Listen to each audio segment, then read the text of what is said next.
I've been a ranger for about 2 years now, and overall I like it. The hours are long, and the pay isn't great, but it feels good to help my community and just live with nature and peace. Even so, I will never forget how I started with the Park Service and the hellish process that brought me to this point. When I started, there were five of us hoping for a spot on the service.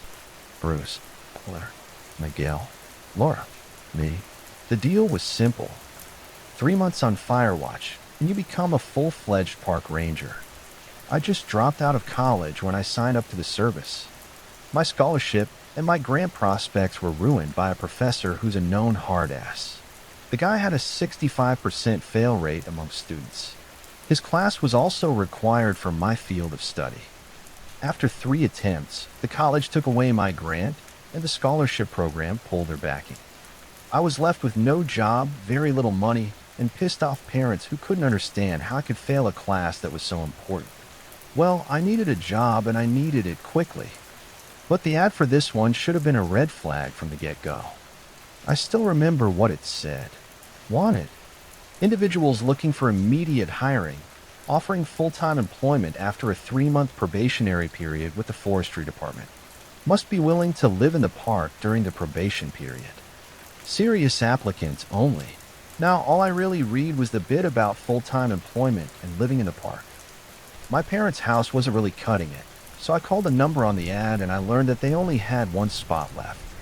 They said they'd be happy to set up an interview for the very next day. So the next morning, I was waiting outside Ranger Keller's office at 8 a.m. sharp in my best polo and khaki slacks. Ranger Keller pulled up about 5 minutes after 8 and smiled when he saw me. He's a big guy, easily 6 feet 5 inches. He had a thick mustache and a shaved head that he keeps under a wide-brimmed hat. I remember being a little nervous as I sat there, and he looked through my resume. "So, you want to be a park ranger, right?" he started. I shrugged. "I guess. The work seems interesting, and I gotta do something." He nodded, looking at my lackluster application. "Okay, well, do you know anything about the program we're running? You lock some of us in the fire tower for 3 months and see if we crack by the sound of it?" He laughed at that, but it never reached his eyes. "Something like that. Hey, you spent a lot of time in the woods. Do you know your way around a campfire or a forest trail?"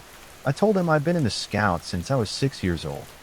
I'd gone camping with my friends since middle school, and I've often hiked the Appalachian Trail since high school. In reality, my friends and I would just drag our crap out into the woods and get drunk on the trails. We used these camping trips just to hang out, we were generally up to no good. It was a wonder that we hadn't set a campsite on fire yet, but at least it had given me some working knowledge on how to act on the trail. I knew enough to hang our stuff in anti-bear bags, dig our latrines outside of camp, make sure our fires wouldn't rekindle afterward, and the other stuff the Boy Scouts taught me. Now, surprisingly, Ranger Keller at least seemed somewhat impressed by what I told him. He told me to report back here in a week to start my assignment. A week later, I had a bag packed and I was pulling into the parking lot. There were 4 other cars there now. A small group of people around my age were hanging out on my porch. These would be my housemates for the next 90 days, and I figured I should get acquainted. They looked up as I walked towards the porch. A big blonde guy who looked like a linebacker came up to shake my hand. That was Bruce, who would eventually become our de facto leader. When I shook his hand, he had the good grace not to crush my fingers. He gave me a smile that looked like he'd never seen the dentist, and he offered to introduce me to the others. Miguel was tall and lean, with his hair buzzed low. He nodded as Bruce made introductions, putting his cigarette in his mouth so he could shake my hand. Laura smiled and waved as she sat in one of the uncomfortable metal chairs they had out there. She was small, 5'2" maybe, and her black hair was long and shiny. I remember wondering if she had a boyfriend, but I supposed I would find out. Claire was as blonde as Bruce, but less friendly. She offered a limp hand for me to shake and snatched it back just as quickly. Maybe she'd warm up with time, I thought. Ranger Keller came out a few minutes later. He passed out our uniforms, then pointed to a beat-up truck beside the cabin. "All right, climbing kids, let's go check out your digs for the next year." The uniforms turned out to be just khaki-colored shirts that said trainee on the back of them. Bruce, Miguel, and I rode in the bed of the truck while the girls rode with Keller in the cab. As we rolled along, we talked about what we could expect in the coming year. The others seemed to think it wouldn't be difficult. Miguel was an experienced hiker and had seen more of the Appalachian Trail than anyone I knew. Bruce's dad was a park ranger in the Midwest, and he'd grown up on the trails. The two seemed very confident that a year of fire watch would be nothing. You know, I heard they keep your pay held in trust while you do this, and if you quit, you don't get anything, Bruce said. Can you imagine getting 3 months of pay all at once in a job? I also heard the last bunch didn't finish. They never got the money. Bruce's eyes flicked to the cab as he said this. What? I asked. Like they got fired or something. Not like the Rangers went to drop off some supplies one morning, and the trainees were just all gone, he replied. Miguel looked a little confused, but I just laughed. Are you a writer in your spare time? I began. Sounds like a good story, I'll give you that. Bruce, however, never even cracked a smile. I don't put a lot of stock in stories, I said, but it's something interesting to think about. We're 20 to 30 miles from the closest station. I mean, anything could happen out here. The fire tower soon came into view as we kicked up dust along the dirt road. It was huge, rising above the trees like a metal exclamation point. The closer we got, the larger it seemed to rise. It had to be tall, after all, so you could see fires from miles away. We'd be living here for the next 3 months, but being up that high, it'd probably take some getting used to. As we pulled into the gravel driveway, I saw a 2-story house built into the bottom of the tower. It looked very out of place sitting beneath a tower of steel. All right, this is it, Keller said. Welcome to the valley, your home for the next 90 days. The front door opened onto a mudroom and a raised living area. It had an old TV, a sagging couch that looked like you could almost fall into it, and a pair of weathered leather chairs. Off the living room was a fully stocked kitchen, a half bath, and a staircase that led up to the bunk rooms. Each of the rooms had 4 beds and a footlocker. The strange thing was, though, that the bedrooms had no windows at all. Trust me, you'll be glad of that, Keller said. After the tour, he brought us down to the living room and gave us a rundown of our duties. All right, one of you is to be in the fire tower at all times. You have to keep a constant watch over the valley. If you're in the tower, make sure you're wearing your uniform. That is very important. Now there's a trapdoor on the 2nd floor that leads to the ladder that will take you up to the observation deck. That will be helpful for those of you on the night shift. That being said, no one leaves this house after dark. Why is that? Asked Bruce. Well, from your current position, it's about 10 miles into the woods to the closest ranger station. It gets pretty dark out here at night, so it's best if you keep to the tower for your own safety. We all shared a dubious look at that, but Keller wasn't done. Now, there are a few safety rules I've left on the fridge in the kitchen for you. Follow these and the next 90 days should fly by. Food deliveries are once a week. There's enough gas to last you till the end of the month. If there's an emergency, you can hop on the short range in the kitchen. Your cell phone service will likely be hit or miss out here, so don't rely on that. If the snows come early, radio us for more wood and gas and we'll bring it. Good luck, he said. And with that, he was off. Now, the first few weeks, gravy. Bruce set up a system where each day someone was off and the other 4 kept watching 6-hour shifts. I opted to take the night shift since I was always up anyway. Nobody argued with me, and soon we settled into a routine. We took turns cooking meals and worked out a chore system. We got to know each other better as time went on.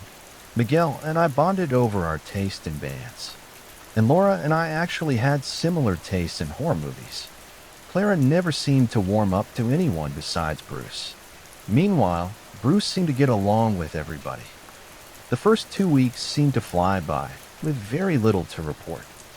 Very little, except for the weird lights in the valley at night. Keller hadn't been joking about just how dark it was out here. Even with the moon out, it was so dark in the valley at night. I was glad for the lights in the fire tower. The tower itself had a square box encased in glass up top. From there, you could see in all 4 directions. With the valley as dark as it was easy to see even the smallest hint of light, and that was how I first noticed the firefolk. I climbed up there during the day, looking out at the bright spread of woods with it, but when I climbed up for the night shift, I found a very different view. It was like looking down from the top of the stairs and seeing the living room stretching below you. The shadows looked soft and dangerous in the absence of light. I walked to each window for the first few minutes, just looking for landmarks. It was so peaceful out here. There were no blinking radio towers or light pollution, no glowing windows or headlights, just dark woods that held both possibilities and mysteries. As I looked out over the woods, I hoped I'd make it through these 90 days. I could get used to this kind of peace. My wonder only lasted about an hour, and soon I was on my phone. It seemed that being this high up, I had a decent signal. But as I scrolled through social media, I caught something out of the corner of my eye. There was a blinking light from the north-facing window. It was the one that looked down over the actual valley. I set my phone down as I walked toward the glass. It was like a firefly moving through the forest, though the shape was human. It was like a person seen through a thermal scanner. A bright white silhouette moving through the woods with slow and decisive steps. I almost knocked the binoculars over as I reached for them, but they didn't help much. When I focused in on the creature, all I could see was the same white-hot human figure. With the binoculars, I could pick out fingers and features. And then the figure turned and looked directly at me. I almost dropped the binoculars in surprise. I tried to snap a few pictures on my phone, but it mostly just looked like a bright flash on the lens. Somehow, the details I could see with my eyes didn't translate through the camera. The figure moved about a mile through the woods. It walked for about an hour and a half before suddenly going out like someone flipped the switch. I blinked, thinking my eyes were playing tricks on me. The sun would be up in a few hours, but for now it was still dark behind the glass. I spent the rest of the night moving from window to window as I tried to see if whatever that had been would come back. I wondered if this was why Keller told us not to leave the tower at night, and that just led me to question whether we were safe or not out here. When my alarm went off at 6 a.m., I still didn't have answers. All I could do was wake Clara up so she could take her watch. I was sitting in the kitchen eating breakfast when Bruce and Miguel came in. They asked me how my shift had gone. It was peaceful, I said. There was a weird glow, though. It looked like a person made out of light. Spooked me pretty bad right up until it just disappeared, I said. Bruce laughed at that, asking if I snuck something into the coffee. But I noticed that Miguel was quiet.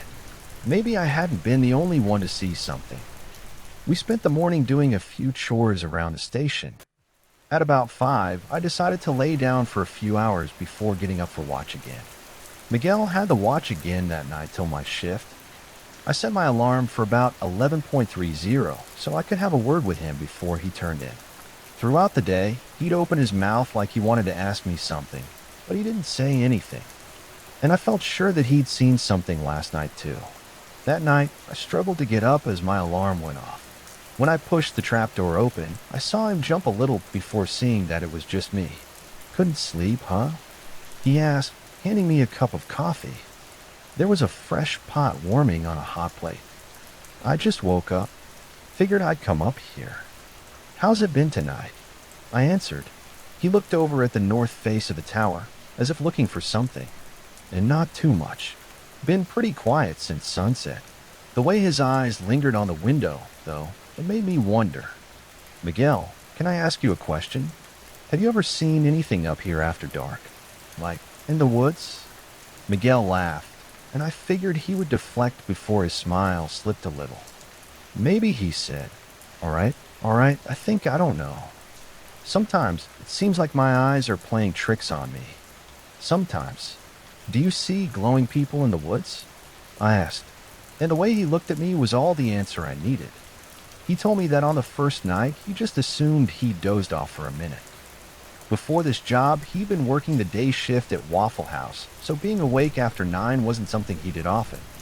When he had blinked and the glowing figure was gone, Miguel assumed it was just a dream. When he saw it again tonight, however, he thought that there might be more to it than that. "They just travel through the woods," he began. taking their slow time until they eventually just poof go out. It's weird, you know. I don't think I've ever seen anything like it. We talked a little more after that, and when he started yawning, I told him to get some sleep. But I did see the firefolk again that night, and this time it wasn't alone. When the fluorescent dot blinked to life, I turned away from the south window.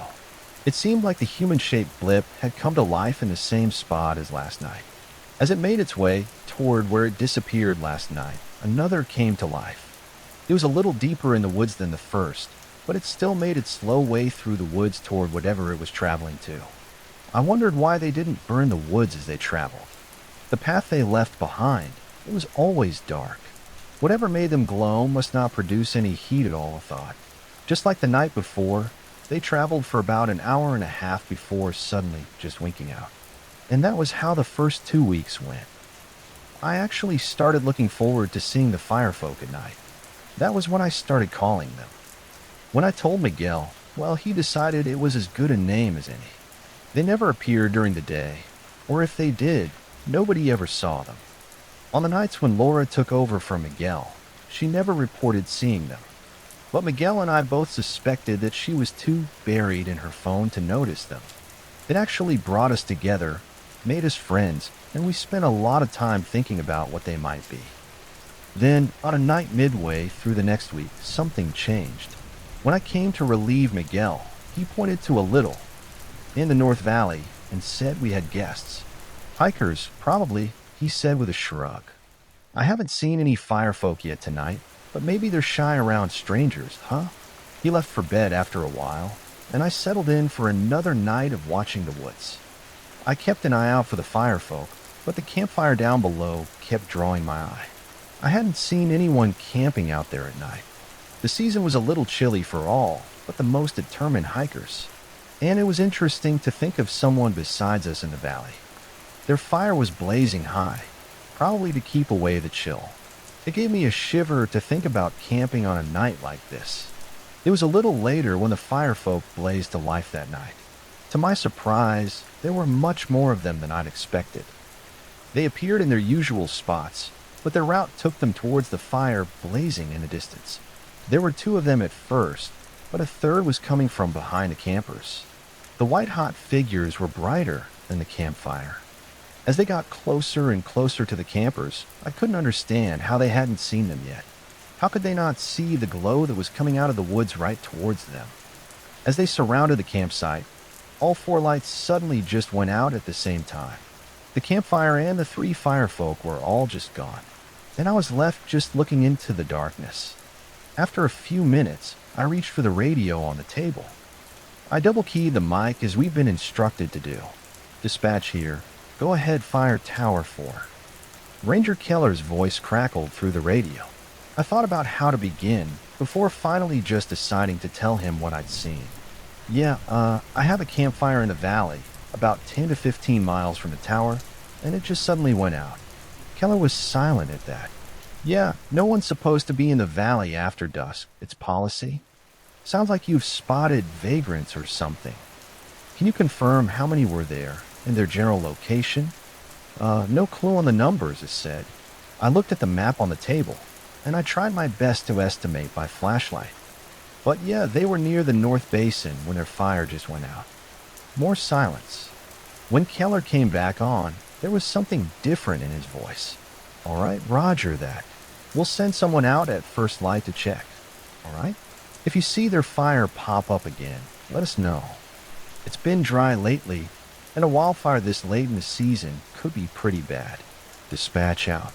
I didn't see the fire come back at all that night, but the fire folk didn't show up either. I was shaken awake the next day by Bruce around 11. Keller had brought supplies for the week. As the others unpacked them, he took me aside to ask me about the night before. I told him what I'd seen, except for the weird glowing people. He nodded as he made notes. All right, well, I went out there with a couple of rangers this morning, and we found the remains of their campsite, he began. We're guessing about 3 individuals were camping out there, but they were gone. But we found their stuff and cleaned up their mess. Good looking out, all right?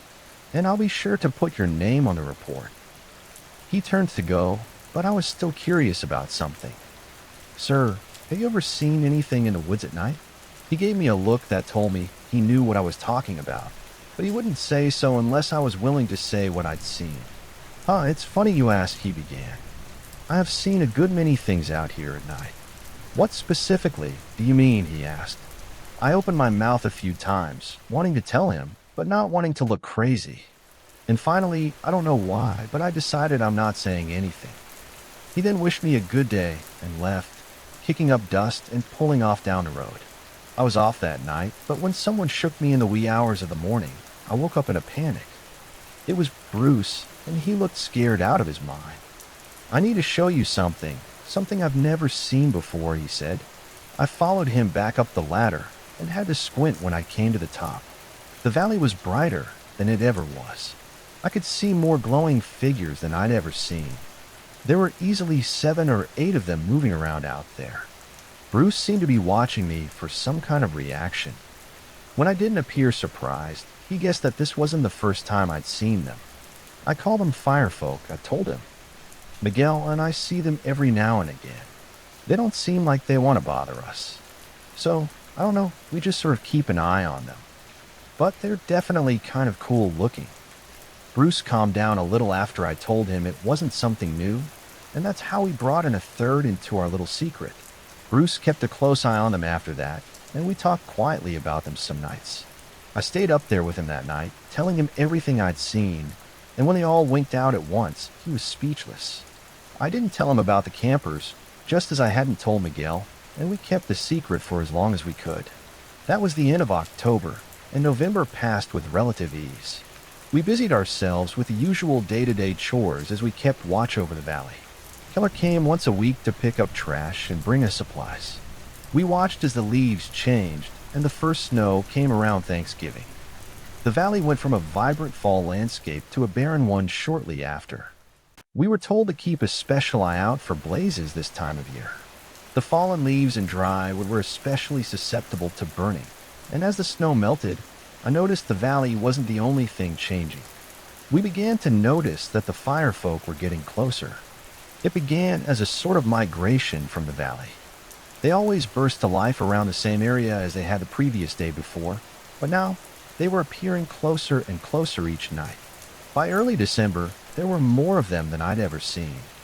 I was watching 15 to 18 of them make their slow way closer to us each night.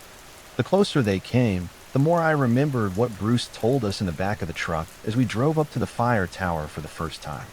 The Rangers went to drop off supplies one morning, and everyone was just gone. Maybe they weren't just stories. The next day, I pulled Miguel and Bruce outside and I told them what I'd seen. "I've noticed it too a few times," Miguel said. "But why come after us now?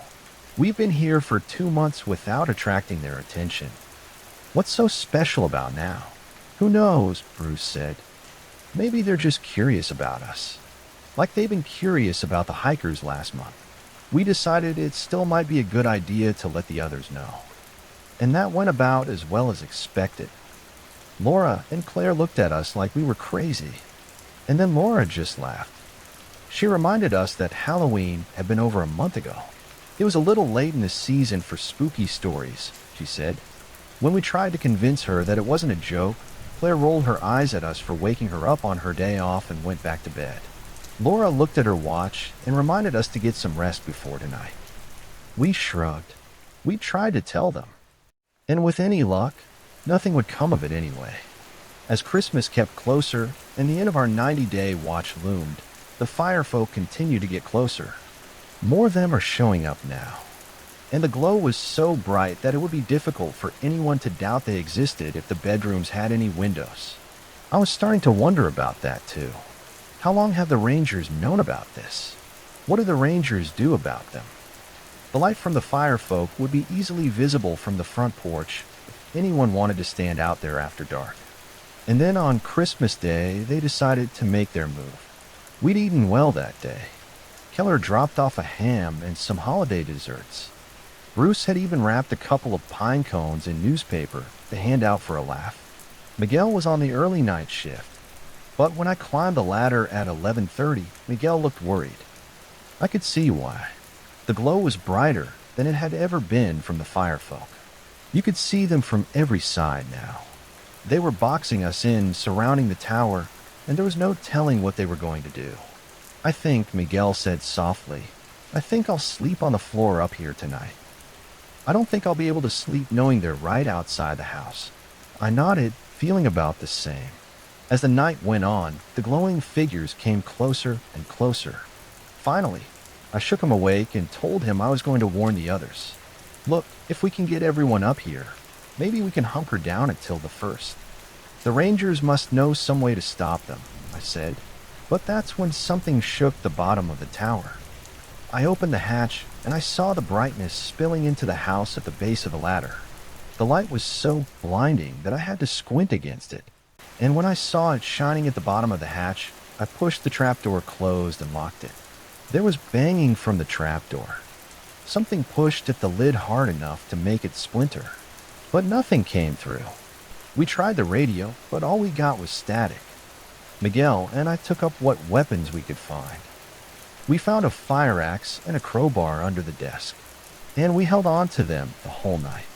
We waited for them to break in, not daring to fall asleep. But as dawn came, we decided we were probably safe for now. We slowly went down to check the house, but we couldn't find anyone. Their beds were unmade, and all their stuff was still lying around. It was like they all got up that morning and went out on a barefoot hike. There were no signs of the firefolk either. No signs of a break-in or a struggle at all. If it weren't for the banged-up trapdoor, I could almost believe that nothing had happened. Miguel and I moved some supplies up into the tower. The radio still wasn't working, so we decided to just hold out there until the next supply drop-off. But the second night, well, it was even worse than the first. The banging was definitely more aggressive this time around. And all through the night, we found ourselves sitting on a hatch as the bolts holding it in place groaned against the onslaught. The hatch hadn't been made to hold against something like that. As dawn came and the lights below began to go out, Miguel and I breathed a sigh of relief. I was so tired, I just wanted to go to sleep. But Miguel had other plans. "I think we should try to walk out while it's still light," he said. "I've been lying back on some blankets." My eyes were already getting heavy, and I looked up at him as if I couldn't believe what he was saying. "We're both dead tired, man. We'd never make it to the 20 or so miles out of here before nightfall," I pointed out. "Look, we gotta try," he said. "I'm not sure that hatch can survive another night. I don't like the idea of being stuck out here to find that out. What happens if Keller doesn't come out here on the first man? What do you think about that? What if all of this was just him feeding us to those things and keeping them in the valley?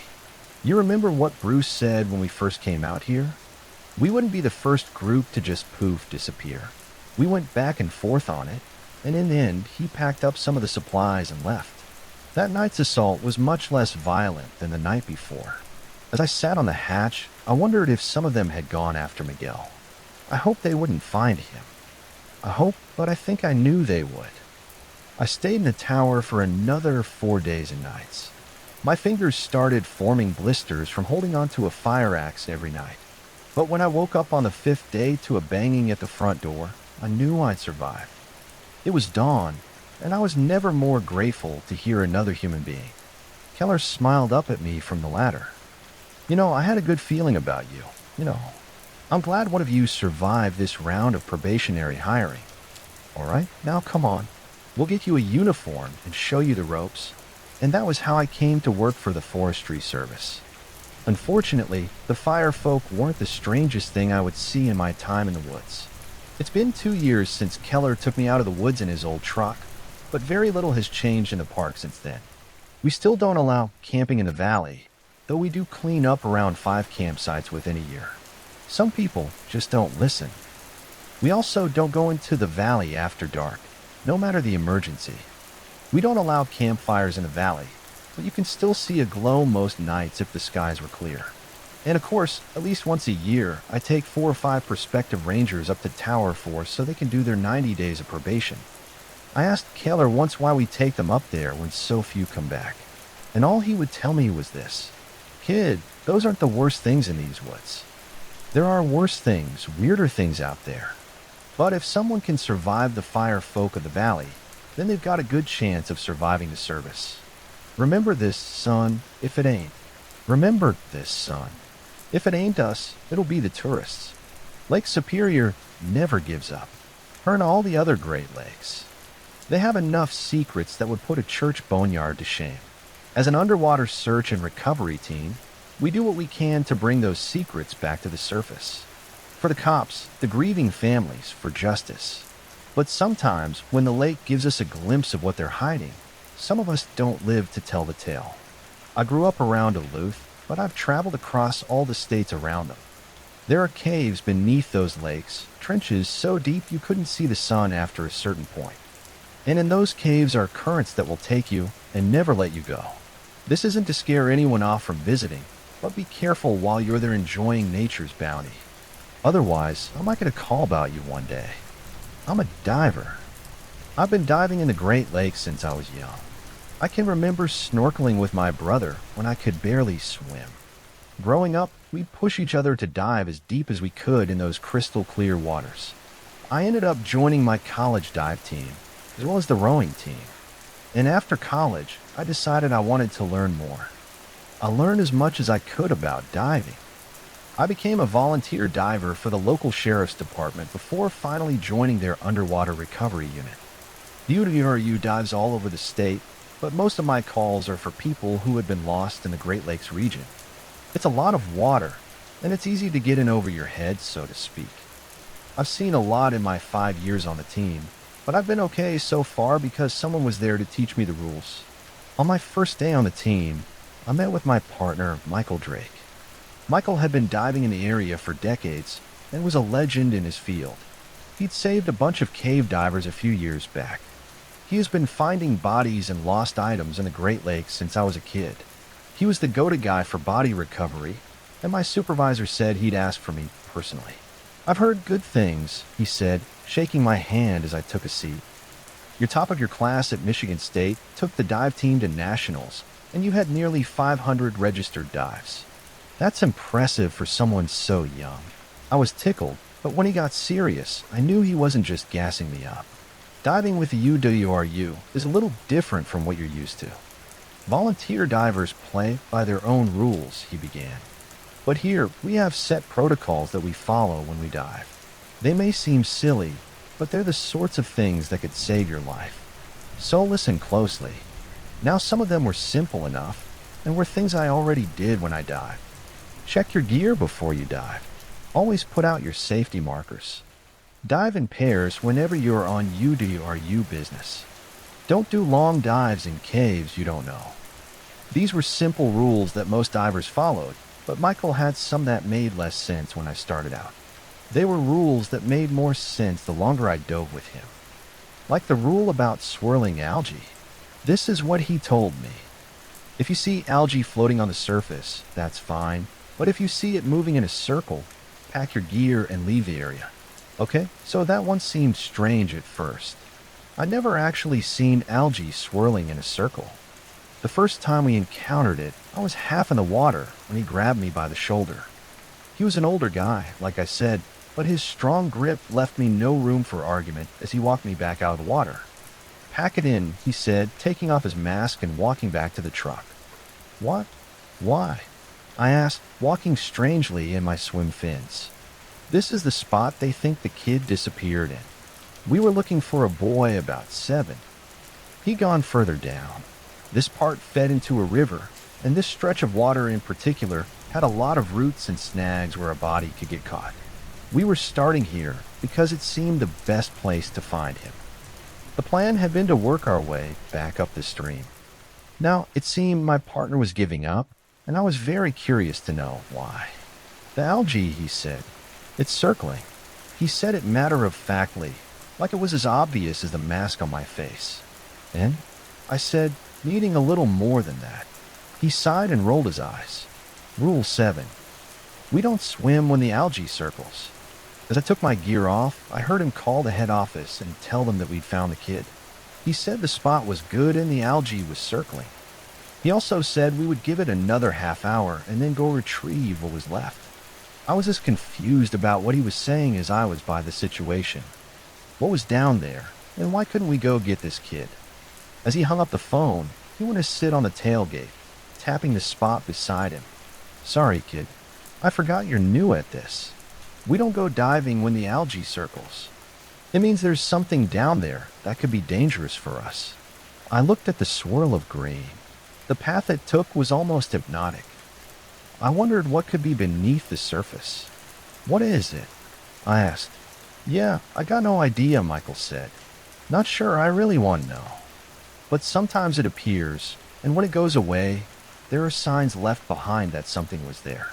It took about 45 minutes for the algae to stop swirling and float down the river. Once it was gone, we put on our gear and made our way to the spot. Michael had been eyeballing it, and as we dove, we found what we were looking for. There was a skull and some bones left behind, but nothing much to identify with. They pulled the dental records after we brought them up. It concluded that it was the kid we were looking for. As Michael called it in, I got a good look at the bones. They were something. The kid had barely gone in an hour ago, but these bones were picked clean. It was like something out of a jungle movie. I wondered briefly if the Great Lakes could support piranhas, and I shook away the thought pretty quickly. The waters here were too cold for tropical fish after all. But that led to more questions. What had done this? And where did the rest of the body go? If there were rules in place for it, then how often did it happen? Michael must have known I needed to talk. After we packed the remains away for the cops, he told me to come have lunch with him. We went to this little hole-in-the-wall barbecue place called Smokies. When he slid a beer towards me, I started to refuse. We were on the job, and it was frowned upon to show up to a dive with a buzz on. But he pushed it closer, saying I would want it. As I sipped at it and ate the best ribs I've ever had, he told me about his early days on the team. Yeah, when I was first starting out, my old dive partner told me that the UWRU only had 5 real rules. There's the one about not swimming when the algae swirls. The one about not diving deeper than you can see the sun. There's also the one about not diving into caves you hear clicks in if you find underwater caves. Don't surface into them. Never try to take bodies from any depth below sunlight. Everything else, well, it's common sense. I nodded, swallowing the ribs before asking what it was we were looking out for. Michael thought about it for a second, trying to find the best way to fill me in. Well, the Great Lakes area has its fair share of weird critters about, and the lakes are no different. My old partner called them halfway people, though their real name is something long and hard to pronounce. Them halfway people. Though their real name is something long and hard to pronounce. Yeah, they once lived peacefully with the natives in this region, but the Europeans taking over the land seems to have angered them. Now that we've hunted off a lot of the local fish and marine life, some of them supplement their diet with the occasional swimmer or unsupervised inner tuber, he said. I mulled this over as I chewed at a rib, trying to decide if he was messing with me or not. I've been hazed before, of course, and this seemed like a classic case of mess with a new guy. I was waiting for him to break into laughs and for him to talk about how he got me and how gullible I must be to fall for something like that. The longer it didn't happen, the more certain I became that he wasn't trying to pull a joke. Okay, so you're telling me that there are cannibal mermaids in the Great Lakes region? Well, no, Michael said. They aren't really mermaids, not like we know them. And cannibals would suggest that they shared any kind of relationship with us. They are river spirits, and they have decided that we're tasty as hell. I'm not telling you these things to scare you, just to make you aware. We have rules for a reason, so be aware of them. And beware of the things they're there to protect you from. I told him I would, though I certainly didn't believe in a bunch of flesh-eating merfolk in the Great Lakes region. I wouldn't see any of them for my first 3 years, but I would see the swirling algae a few times. And when I heard the clicks while cave diving, I always left the area. The halfway people were always mindful enough to leave the bones of whoever they took, though whether that was kindness or not was open for debate. They always sent enough back for identification, usually skulls or half-chewed fingers. Michael said it was just part of the job. Well, yeah, nothing much can be done about it, was his mantra. We can't fight them. And the couple of times I've seen someone try, it ends up being somewhere between frivolous and devastating. I didn't bother to ask him what that meant, and we proceeded with our job as usual. Believe it or not, there's always more than enough to keep a diver busy with the Great Lakes.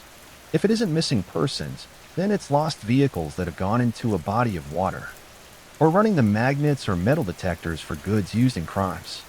I probably pulled about 30 handguns out of one lake, plus safes and other things that people try to hide in the lakes and surrounding rivers. The number of criminals who think it's a good idea to hide money in the water is astounding, and they always seem confused when the police tell them that it had fallen apart when they fished out the loot. Even the disappearances weren't all strange. The Great Lakes are a pretty great place to fish, swim, and take your boat out for the day in the water. They're also a great place to get drunk and run out of gas on your jet ski, or flip your kayak over and discover you don't have the upper body strength you thought you had. What I've learned over the years is that there's a lot of ways someone can get swept up in the current and float off for parts unknown. For every weird water disappearance, dozens were easily explained, though this didn't make them any less devastating for the families. The water doesn't discriminate on the people it decides to take. I have pulled out track stars to beauty queens and everything in between. The water takes them all, and if you're lucky, you get a body back for a proper funeral. If you aren't, you get a handful of bones with lots of little teeth marks in them, and an odd sense of dread. I was nearly 4 years into the job when I first saw one of the halfway people. 4 years in, when we broke the rules, and it cost us dearly. We were looking for a raft that had gone missing. The raft was from Big Time Rapids, a company that did tours for the rapids off the coast of Ohio. These rapids, they're not for the weak of heart.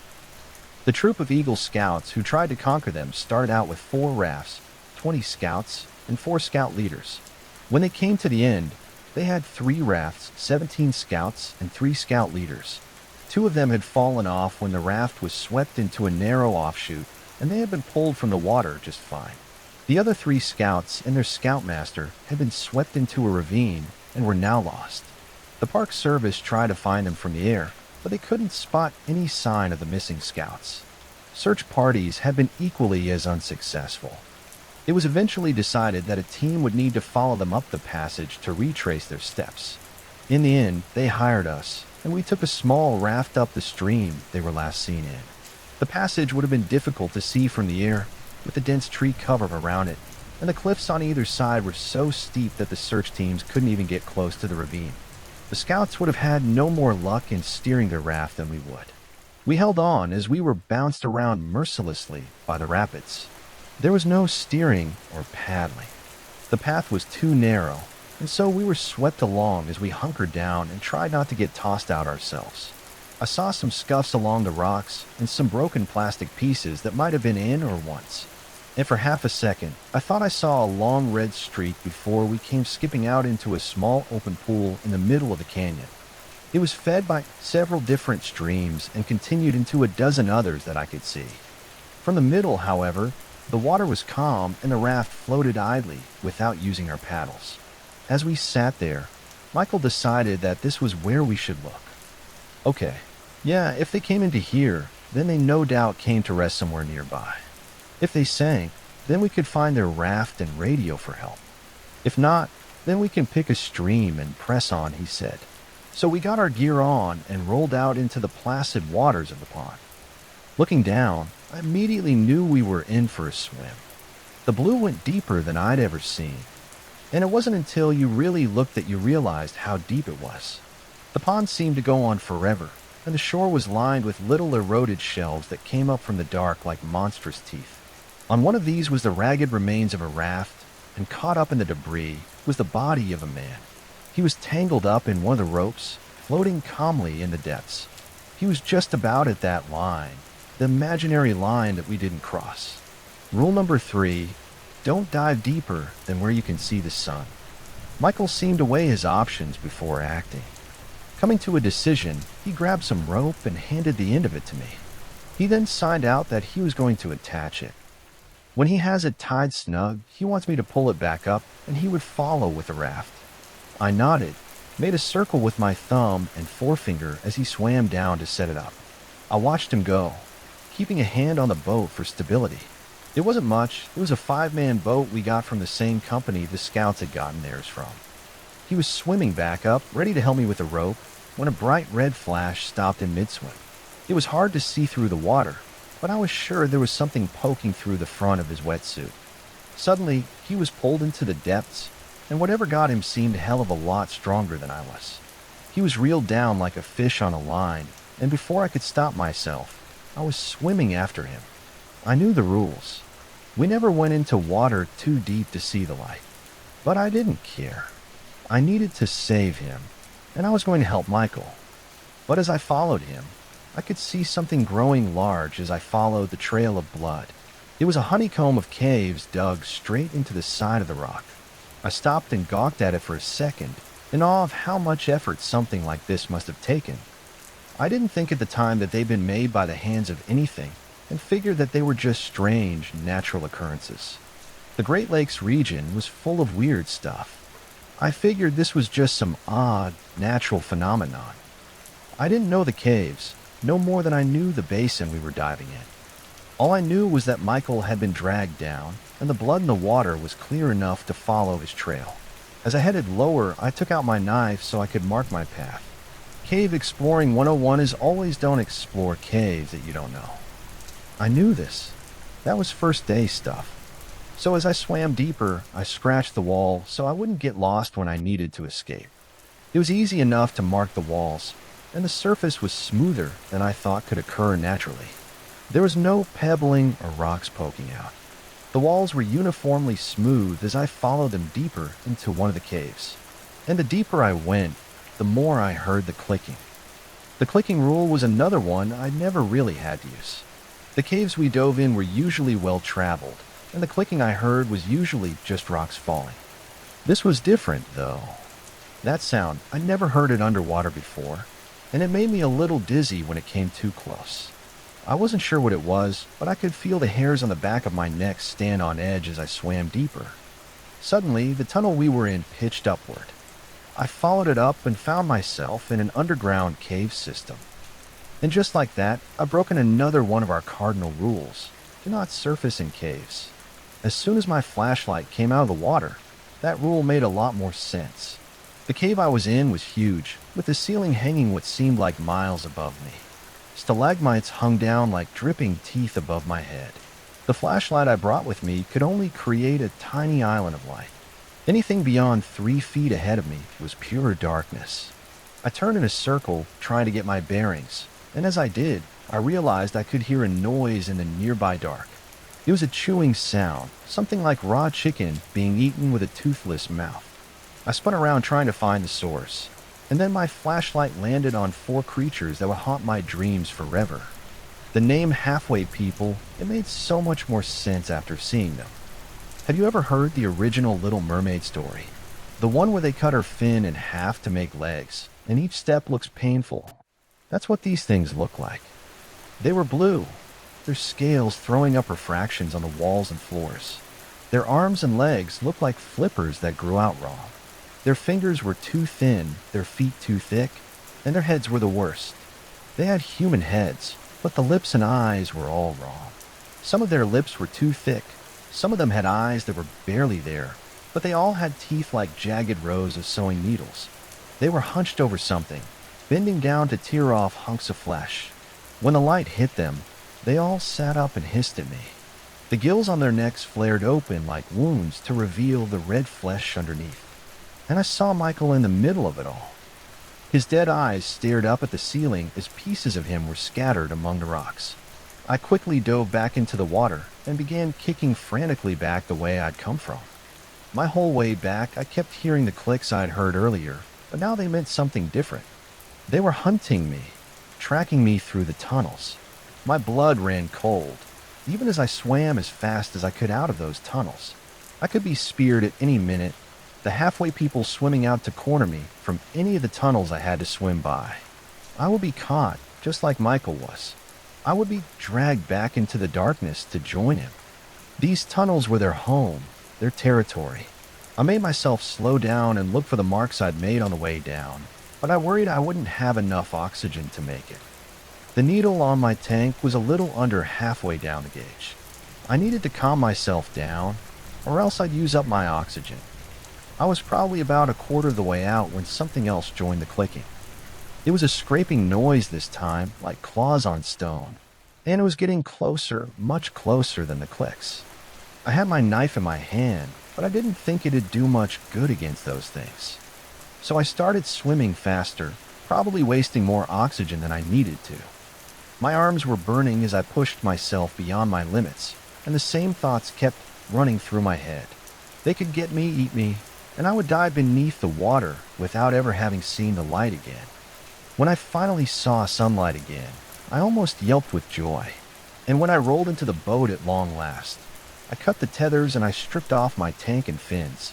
I was looking for the paddles when something hit the underside of the boat hard enough to almost flip it over.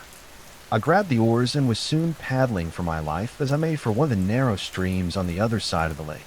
My boat was hit a second time. I had to hold on for dear life as my tank slipped over the side and sank to the bottom. I didn't really care. It was just dead weight at this point. I paddled frantically, really putting that rowing experience to good use. When I squeezed into the stream, I pulled in as the current grabbed hold of me. My diving company found me about 5 miles upstream. I was panting and pulling myself away from the water as fast as I could. They got me checked out and they got me a clean bill of health, but I was in no shape to dive for quite a while. They found me with only about half my gear, no dive partner, and some pretty clear signs that I'd had the crap scared out of me. The boss came to see me at home a week after the incident, and as we sat in my living room, he asked me if I'd seen them. I asked him who, not wanting to sound like a lunatic, but he gave me a look that told me he knew already. The halfway people. Michael did something to get their attention, didn't he? He asked. I nodded. I didn't really want to talk about Michael, but I felt like I had to get it out. He went too deep. Deep, I whispered, and the boss nodded. Michael probably thought it would be okay. He was always a little brash, wasn't he? Especially when he was first starting out. But after seeing a diving partner taken by the halfway people, he was careful to follow the rules.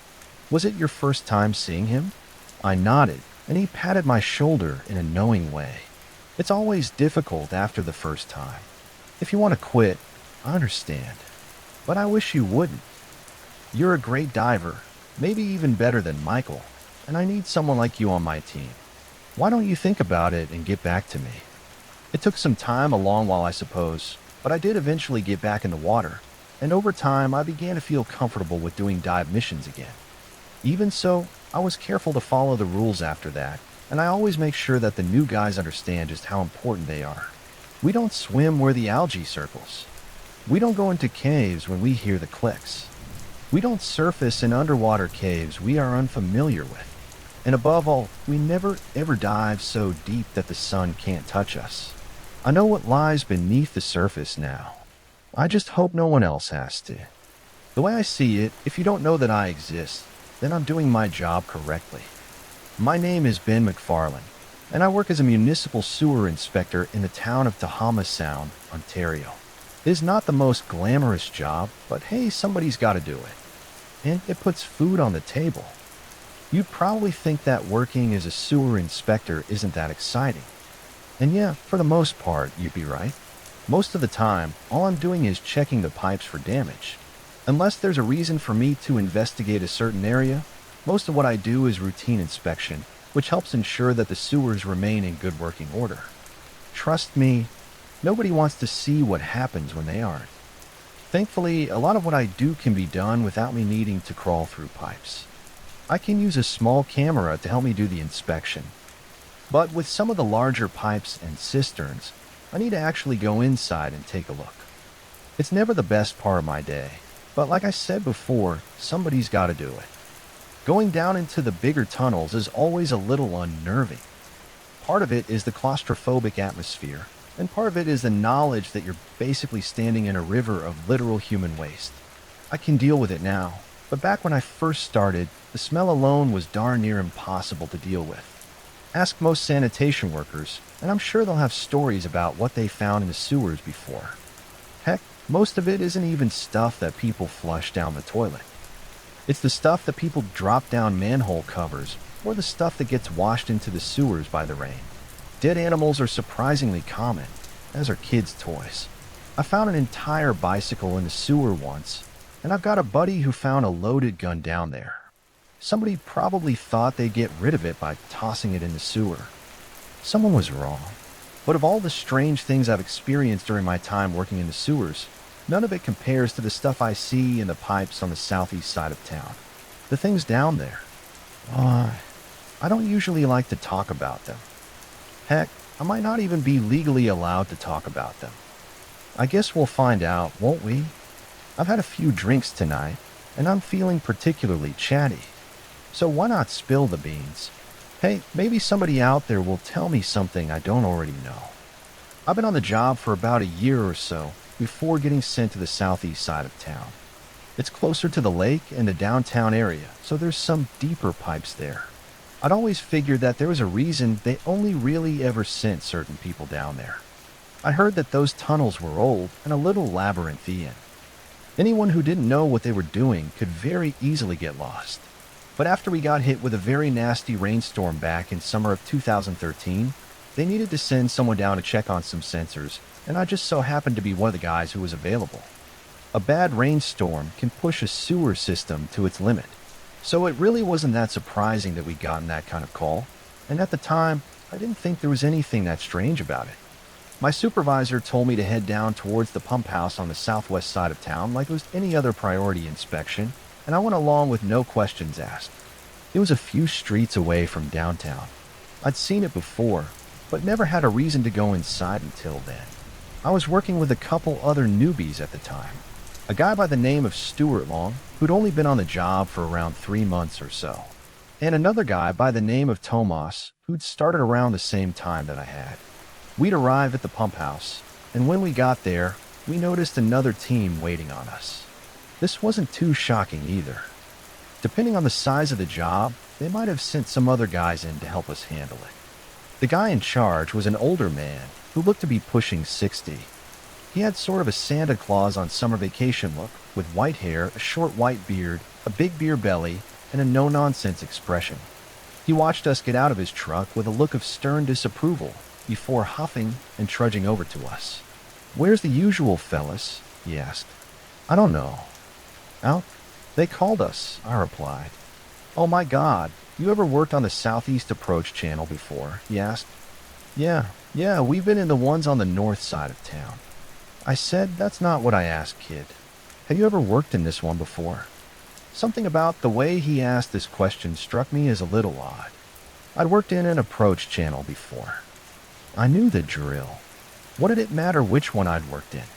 For the unenlightened, an approach channel is a cistern filled with wastewater. They feed into a deep tunnel, which feeds into a water treatment plant, and they're considered to be fairly dangerous due to their depth. If you fall off the ladder on your way down, you're in for a long drop into a biohazardous lake unless you're properly tethered, and the harmful gases that can accumulate in them. Standard operating procedure is to always test the air before entering one, just to make sure that it's even safe to breathe down there. Being reckless while going into an approach channel is a recipe for disaster, and I would have understood if the old man was concerned about us not having dealt with one before. But the way he spoke to us, it implied that this one was different somehow, which didn't make a whole heck of a lot of sense to me. "What's the difference?" I asked. "Same procedure, right?" "No, not the same procedure. We need people experienced with this approach channel. These tunnels are a little different than what you're used to." He said, "Look, the boss sent us here. I'm sure we'll manage." Tomas said, "You can show us what we need to do." The old man didn't respond to him. He just shook his head and turned away. "Okay, I'm going to call this in and clear it first with the boss. You three don't move until I get back." I traded a look with both Tomas and Long as the old man trudged away. He said something to the two guys who were working with him before getting back into his truck to make a call. Part of me was obliged to try and just get to work, but looking at the two other guys that the old man had with him, I had a feeling they'd try to stop me. One of them, another older guy with a receding hairline and a bushy mustache, was watching us like a hawk.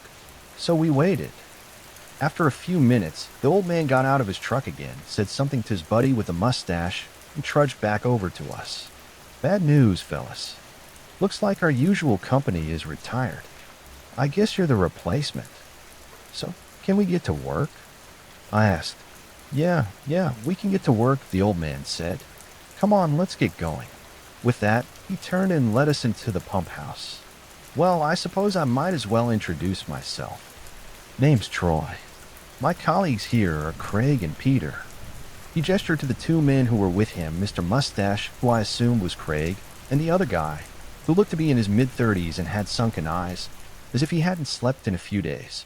The one who I assumed was Craig just gave us a nod, while the guy I figured was Peter gave a lazy half-wave before they followed us into the pump house. So if you don't mind me asking, what's so special about this channel? I asked. I guess you'll be seeing for yourself soon enough, Troy replied, as he started down a set of stairs. The guys you're replacing, well, a fella named Tom, he always had a set of rules for working down here. He passed them on to me and Craig when we started. We passed them on to Peter. And I guess it's time to pass them on to you two. Rules? I asked. What kind of rules? The kind you listen very, very closely to, kid. Troy looked back at me, before his eyes shifted to Tomas and Long behind me. Very closely. He descended the rest of the way down the stairs, where there was a hatch and a concrete floor beneath us, along with a large locker on the far side of the room. Rule number 1, Troy began. You don't enter this part of the sewers alone. You stay in a group of at least 3 to 4 at all times. No more, no less. Too many, and it slows you down. Too few, and you might not come back at all.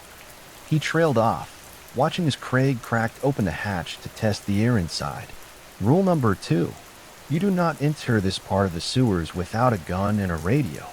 He opened the locker on the far side of the room, and I was taken aback to see a collection of several handguns inside, along with boxes of ammunition and one shotgun amongst the usual PPE. Troy clipped one of the guns to his belt, along with one of the radios, before handing a pair off to Peter and looking over at us. Who's taking it? He asked. Whoa, just hold up a minute, Long interjected. What the hell is down there? I don't know, Troy replied. I hate to say it, but it ain't our job to know. I leave that to someone else. Our job is to follow the rules. You follow them, and you'll be fine. Long seemed skeptical, but I looked at the gun in Troy's hand, and I took it. I wasn't sure if he was having a laugh with us or not, but I was there to do a job, and I intended to do it. Troy gave me a quiet nod before thrusting the second gun over to Long. He didn't seem too happy to get it. Are we going to have to use these? He asked. Not if you do as I say you won't. Rule 3. If you see a pipe or a tunnel with heavy spider webs, don't go down it. Doesn't matter if that's where the sensor is. You make a note of it, report it to your supervisor, and you leave it alone. Spider webs, I thought. What the hell is he talking about? Rule number 4. If you find a body, and odds are you will find a body, don't touch it. Don't try to move it. Hell, don't even get close to it. And don't waste the supervisor's time reporting it. The only time the bodies get reported is when they're human. I'm sorry, you've been finding human bodies down there? I asked. Rarely, he replied. But it's been known to happen. And if we do find one, the same rules apply. Don't approach it.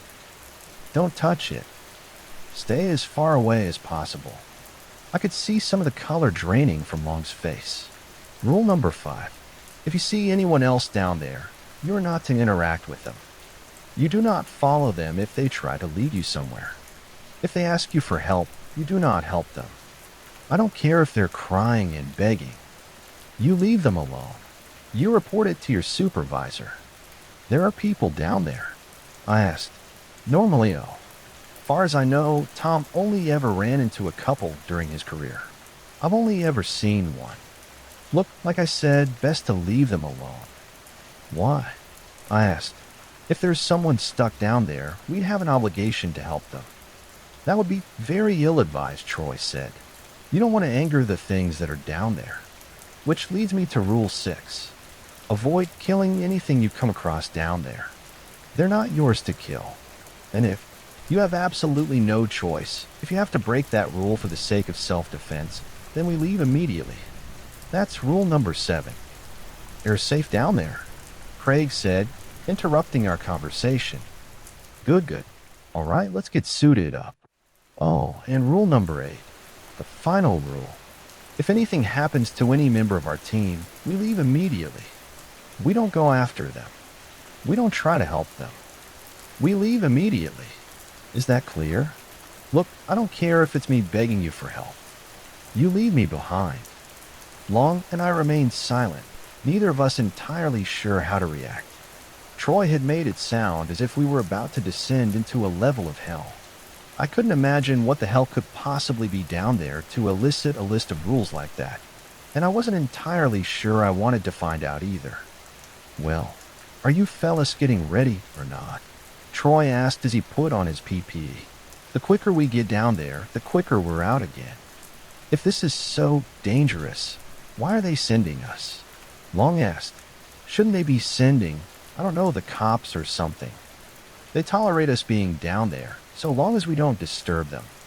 They wouldn't be so forgiving toward the local police, Troy replied. Listen, kid, you obey the rules and you'll be fine, you got that? We've been doing this for years without any problems. You keep your head on your shoulders, you do what you say, and you go home safe. All right? Long still didn't seem convinced, but I did. By this point, I was morbidly curious about what exactly was down there, and Troy's assurance that they'd come out unscathed before did set me at ease a little bit. These rules sounded kind of scary, but I mean, what could realistically go wrong? With Troy keeping us in line, everything would probably be fine. And besides, I still wasn't convinced that this wasn't all some sort of elaborate prank the old man was pulling. I grabbed myself a set of PPE and got ready, and after a moment's hesitation, Long did the same. When we were ready, Craig opened up the hatch in the floor, and Tomas helped get us tethered so that we wouldn't plummet down into the waters below if we slipped on the ladder, and then we finally began our descent. Troy went first, climbing down the ladder and into the darkness below. I went second, followed by Peter, and followed by Long. We climbed down into the approach channel in relative silence, only really speaking again once we made it to the bottom of the ladder. Troy helped get me untethered before doing the same for Peter and Long as they reached the bottom, and while he did that, I got my first look at the dreaded southeast approach channel. I can't say there was a whole heck of a lot to see.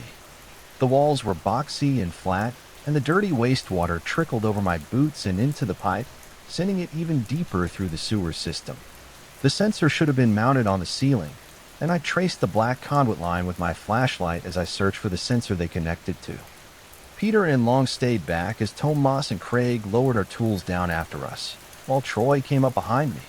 Should be quick work, he noted. Rain doesn't seem to have done much here. Water level still fairly low. I saw his flashlight shift upward toward the ceiling before he spotted the sensor. He trudged through the water to get closer to it, and I followed him. No external damage, I noted. The conduit line looks good too. Yeah, we'll run our tests and get out of here, Troy said. The approach channel is usually pretty safe. Usually, I replied, and Troy pointed his flashlight up towards a set of silky spider webs hanging from the ceiling a few feet behind the sensor. They don't typically come up here, but every now and then you might find some proof of some young ones trying to get into the pump house. I looked over at him. They try to break into the pump house? I asked. Do they ever get in? Not that I've heard of. Can't imagine they'd stay long if they did. There was nothing to eat there. What exactly are they? I asked. And don't you tell me it's not for us to know. You've seen them, right? What do they look like? Troy had started to answer, when suddenly I heard Long screaming and swearing up a storm. Both of us turned to look, just in time to see something large skittering up the wall behind him. I only caught a brief glimpse of it, but it seemed to be roughly the size of a dog with more legs than I could count. Long stared at it with wide, horrified eyes as he fumbled with his gun, before pulling it free. I saw Troy's eyes widen before Long fired 5 times. Only 1 or 2 of the bullets actually hit the target. I heard Peter cry out in pain and grab at his arm before falling, and whatever it was that Long had actually been shooting it collapsed into the shallow water, its pale body twitching violently. What did you just do? Troy demanded, running over to Peter's side. He was coming for me, Long protested, before noticing what he'd done to Peter. I saw his eyes widen in horror. Oh no, I didn't. Rule 6. You don't kill anything down here. You leave them alone, and they leave you alone. Troy roared, before his attention returned to Peter. How bad is it? It's just a scratch, boss. I think I got hit by a ricochet, Peter said, as Troy inspected his wound. I've never seen a gunshot wound before, but there was a lot of blood for it just to be a scratch. All right, we'll get you topside, Troy said, and we'll come back down tomorrow with someone who knows how to follow the rules. He shot Long a death glare before his radio crackled to life. Troy, everything good down there? Craig asked. No, it isn't. One of the newbies got jumpy, shot at a centipede, he huffed, and put a hole in Peter in the process. You think you can reel him back up? Yeah, sure thing. Hook him up. Tomas and I will bring him topside. Troy quietly hooked Peter up to the line before helping him out of the ladder. You take it easy on the way up. We're going to get that checked out, okay? He promised. Thanks, boss, Peter said quietly. Troy's attention returned to Long next as he fixed him in a death glare. You up the ladder behind him. And you, he looked at me. His expression softened just a little. Behind him. I'll go up last. Peter started to meekly climb the ladder, although it seemed like Craig and Tomas were doing most of the work, hoisting him up rung by rung. Once he made it part of the way up, Long started to hook himself up to climb behind him. Although before he could hook himself in, I saw him pause for a moment, staring at Troy. What is it? Troy asked. Long craned his neck a little, his hand moving to his gun again.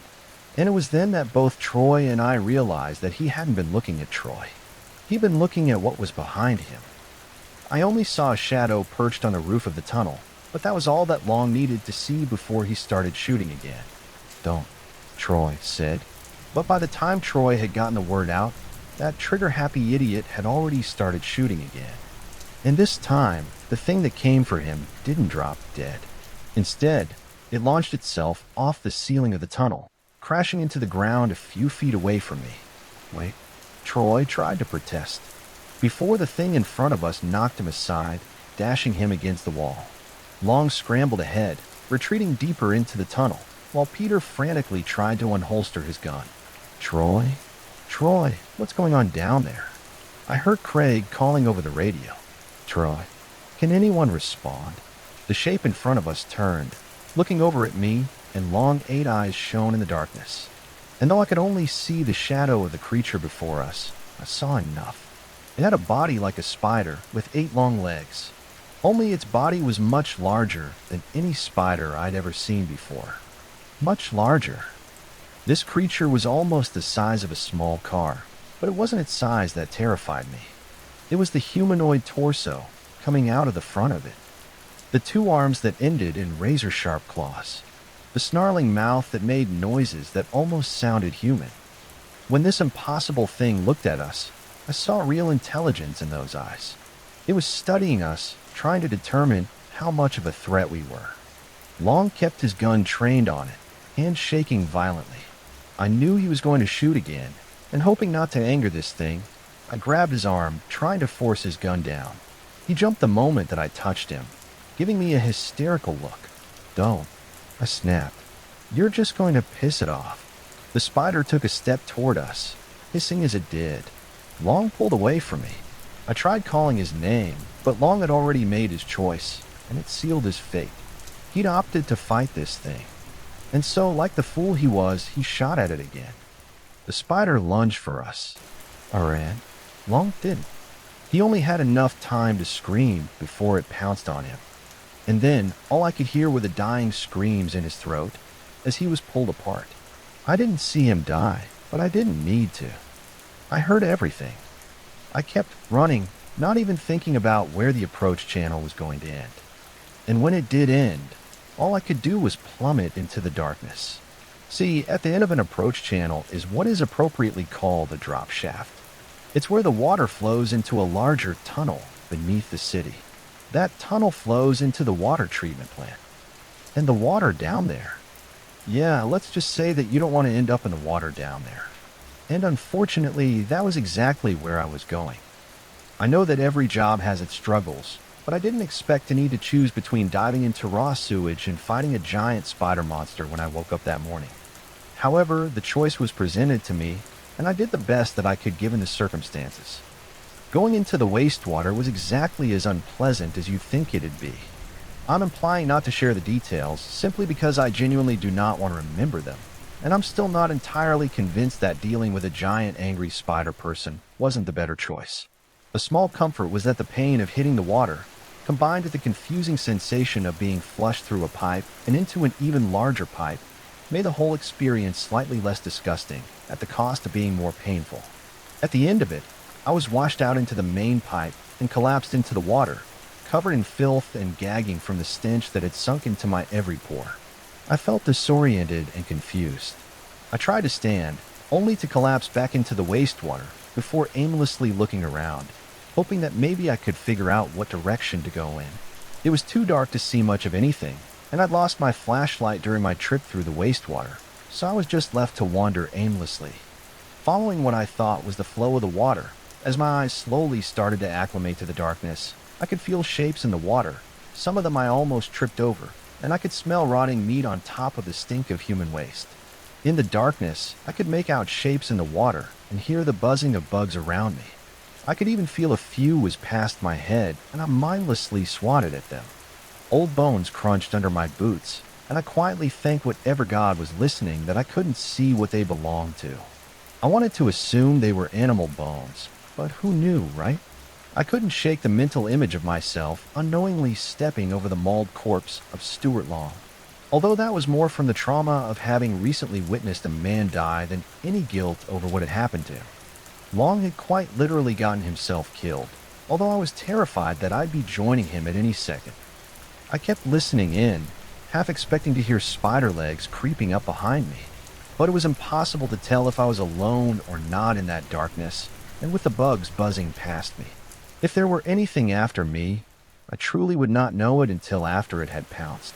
Still, I knew I couldn't afford to let the fear get the better of me, so I just kept walking, hoping that maybe if I did, I'd somehow find myself at the water treatment plant, and maybe then I'd get some help. Maybe. As I pressed on, I noticed a light ahead of me, and I picked up the pace, hoping to God that I'd finally found my way out of this mess.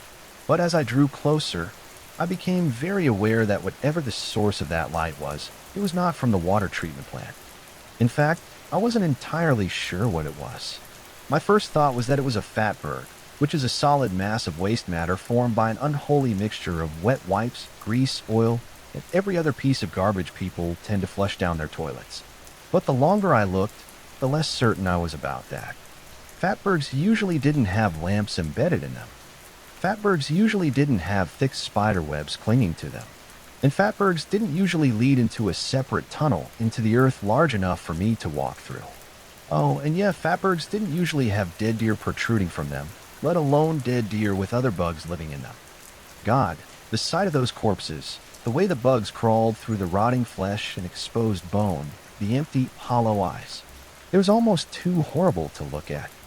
And I swore that I could see things inside the corpses, honeycombs of some sort, and the bugs who crawled around them looked almost like bees. Was something cultivating some kind of bee in these things? I thought back to Troy's rules. Rule number 4. If you find a body, and odds are you will find a body, don't touch it. Don't try to move it. Hell, don't even get close to it. And don't waste the supervisor's time reporting it. The only time the bodies get reported is when they're human. Suddenly, that made a little more sense. If those spider things were cultivating something in these bodies, of course we shouldn't touch them. And if they were cultivating their food in the sewer, I paused before staring down into the tunnel by the corpses. Dull lamps illuminated it as it wound down into the earth, and I could see several pale centipede things that looked a lot like the creature that Long had shot to get us into this mess. These things must have belonged to the spiders too, although whether they were some sort of guard dog or another thing the spiders were farming was hard to say. I took a step away from the tunnel before looking back to make sure that I was alone. And that was when I heard the slow rustle of movement. I paused, feeling a chill run through me as the imminent reality of my own death dawned on me. Slowly I turned, just in time to see a dark shape descending from the ceiling. A fresh set of eyes settled on me, narrowing as they studied me. I put my hands up, hoping that it might understand the gesture of surrender, and slowly it drew closer to me. I wasn't sure if it was curious or looking to murder me, and at that point, I don't think it really mattered. I wish I could say that I faced my death with dignity, but I'm going to be honest, I didn't. I sat there, praying to whatever God would listen that it wouldn't kill me. And then I heard a voice. Leave that one. He's with me. Troy? I saw a figure emerge from the tunnel in the wall, and against all logic, somehow it was Troy. He had a hell of a goose egg on his head from where he'd been hit earlier. But he was alive. He stepped between me and a spider person, arms outstretched. With me. He repeated firmly. The spiders stared down at him before huffing and turning away.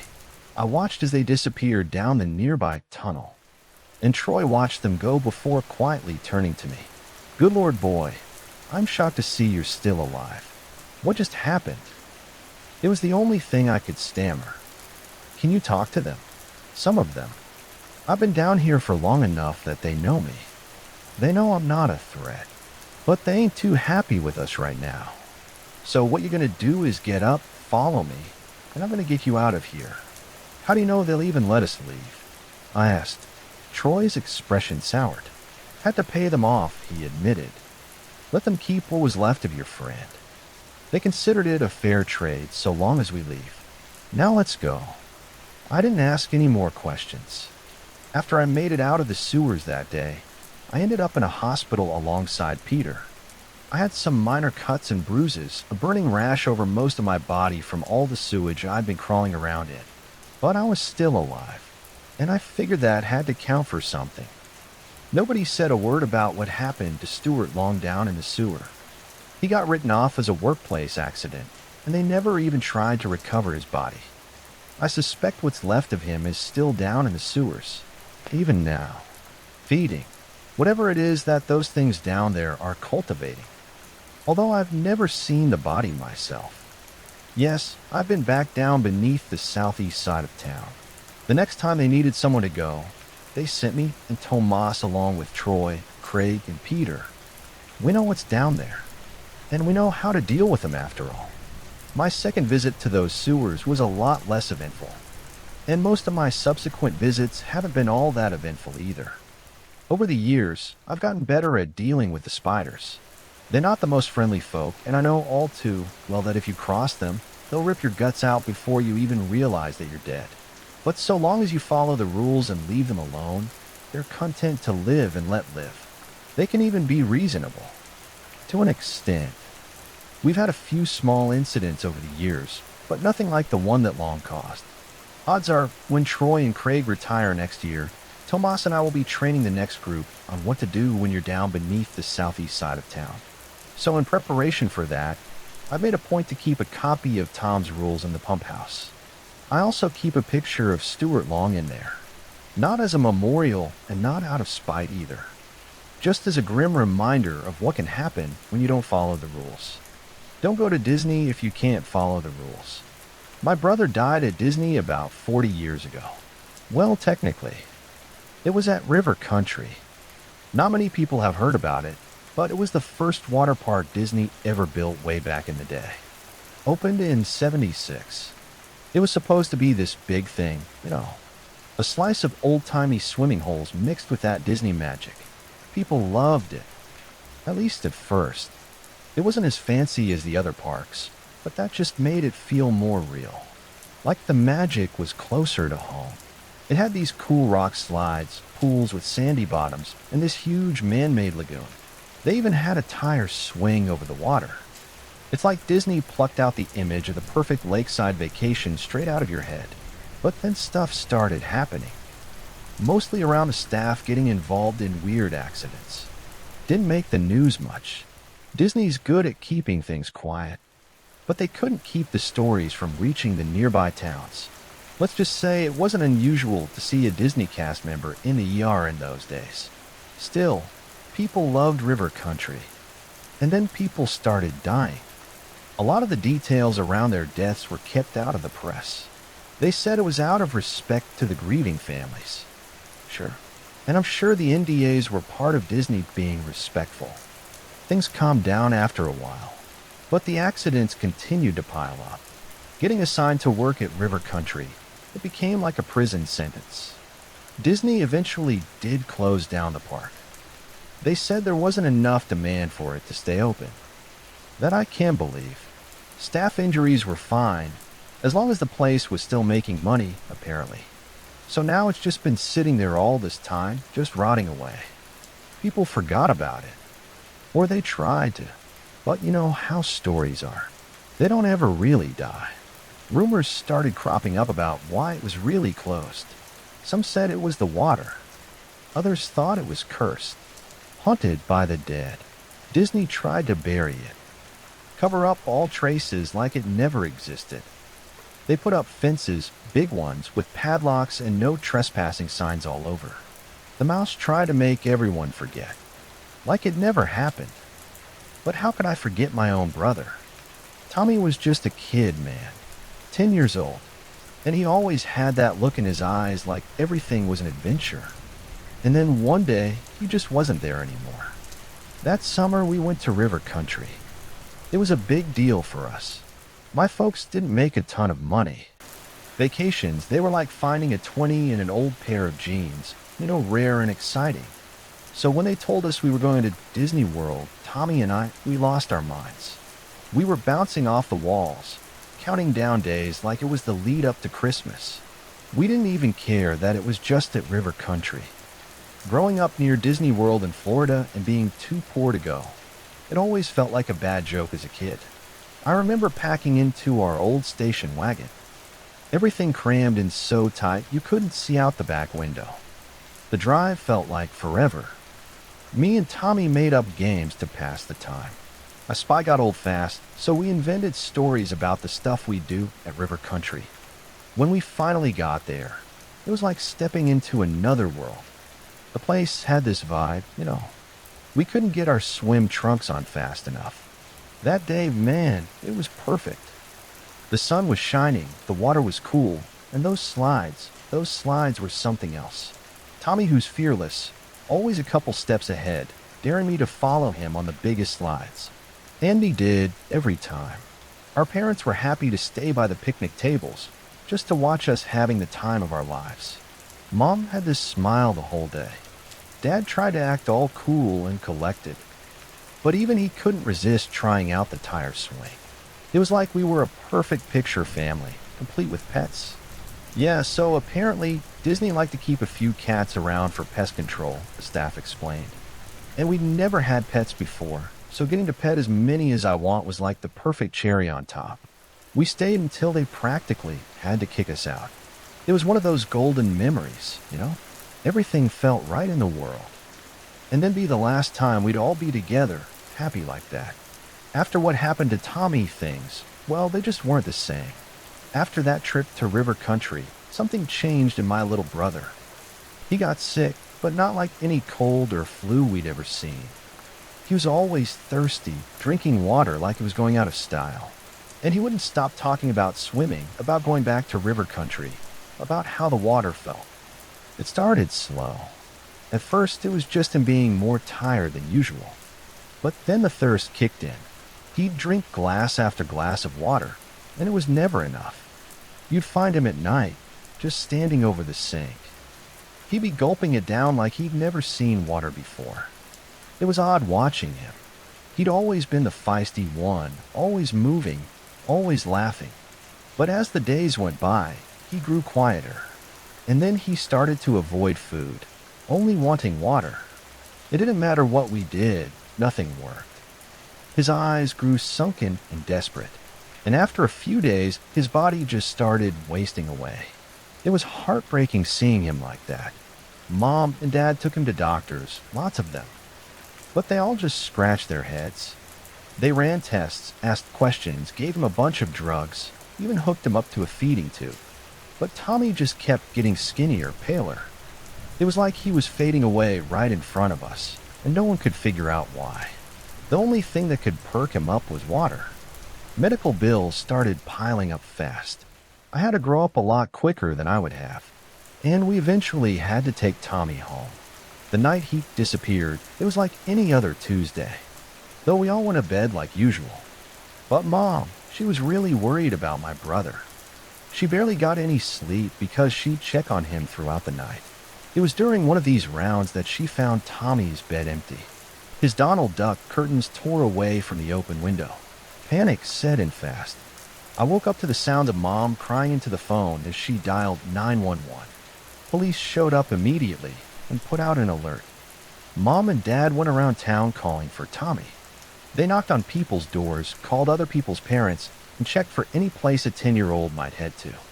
At that point, they didn't want to think about the possibility that Tommy was taken. They were still holding on to the hope that maybe he just ran away. And then as dawn broke, we got a call from the police. They found Tommy's sweater. It was by one of the pools at River Country. It was torn up and covered in cat hair. It seemed like one of the local cats was using it as a blanket. But that was all they found. Everyone was baffled. How did such a sick kid manage to walk that far on his own? And the park was locked up for the night. Yet somehow Tommy got in. It didn't make any sense. But the police said that Disney was willing to help, that they'd let the police bring in search parties, as long as they didn't hurt any of the cats that live in a park. Cops and volunteers combed the place until sundown. My parents had to be dragged out when the place had to close for the night. And this went on for a week. They even spread out to the woods around River Country. They never found any other trace of Tommy. No other sign that he was even at the park at all. It was like he just vanished. Some men in suits came up after that. They offered my parents a deal to just keep this whole thing quiet. And my parents were furious. Everything started going wrong after our trip. And they blamed it all on Disney. There must have been something in the water that made Tommy sick. But we had no choice. We were drowning in debt by then. And my parents needed the hush money. It tore us apart, losing Tommy like that and being forced to keep quiet about it. My family never really moved on from it. We were always tense around each other after that. We later found out Tommy wasn't the only death linked to River Country. There were other kids who also died under mysterious circumstances. People started whispering about some brain-eating amoeba in the water. In Disney, they latched onto that story like a lifeline, blaming everything on it. So fast forward a bunch of years, and life's taken me places I never thought I'd go. Ended up working for a security firm. It's your standard rent-a-cop place. Not glamorous, but it paid enough for someone to only get a high school diploma. And then one day I got this job order. It was paying way above our usual rate. That was because it was a job from the Big Mouse himself. Disney wanted a night watchman. And guess where? Yep, River Country. Their current guy was retiring, and they needed a replacement. Despite the generous offer, nobody really wanted the job. Any facilities the resort had were long gone. That means no electricity, no running water, and no cozy employee lounge. Any watchman would have to set up a makeshift camp on site and bring lots of bug spray. The job order included a massive budget to cover any supplies we'd need. Enough for a decent-sized tent, a generator, a stove, and as much food and water as we could carry. The company would be happy to reimburse us anything else we'd need. And I was the only one willing to take this job. My dad had just had a stroke. I needed the money to cover bills. And besides, I figured it might give me some closure. I don't know if I confronted the place that took my brother. Maybe I could finally let go of the anger. Of the guilt. As soon as I volunteered, my boss gave me the job packet, along with the old watchman's contact details. He was a guy named Robert, and he's retiring after being on the job for 12 years. I texted the number and was told to show up to this diner downtown for my training. Robert was this tall, thin dude with wrinkles. You could tell he'd seen some stuff. He drank coffee like his life depended on it. "Jed," he said, handing me a beat-up flashlight. "Keeping people out of there, it's more important than you think. Especially when it gets dark." And then he pulled out a map of the place. It was old and worn, with notes written all over it. In the bottom right corner was a list of rules. Do not talk to Mickey. He pointed to an X by the entrance. Might sound funny, but trust me on this, it's bad luck, son. I nodded. Every gig has its superstitions. You don't question them if you want to get along with the people you're working with. Rule number 2, remove any tools you see lying around. He glanced around, like the ground might sprout a hammer or something. Tools left out can cause problems, he said. He told me that as soon as I see any during my rounds, I should take it out of the resort. He left me a toolbox with a heavy-duty padlock on the job site. I was to take any tools and dump them in there. Make sure you don't ever leave that box unlocked, Jet. This is all to keep you safe, all right? He explained. Rule number 3, do not cross the river.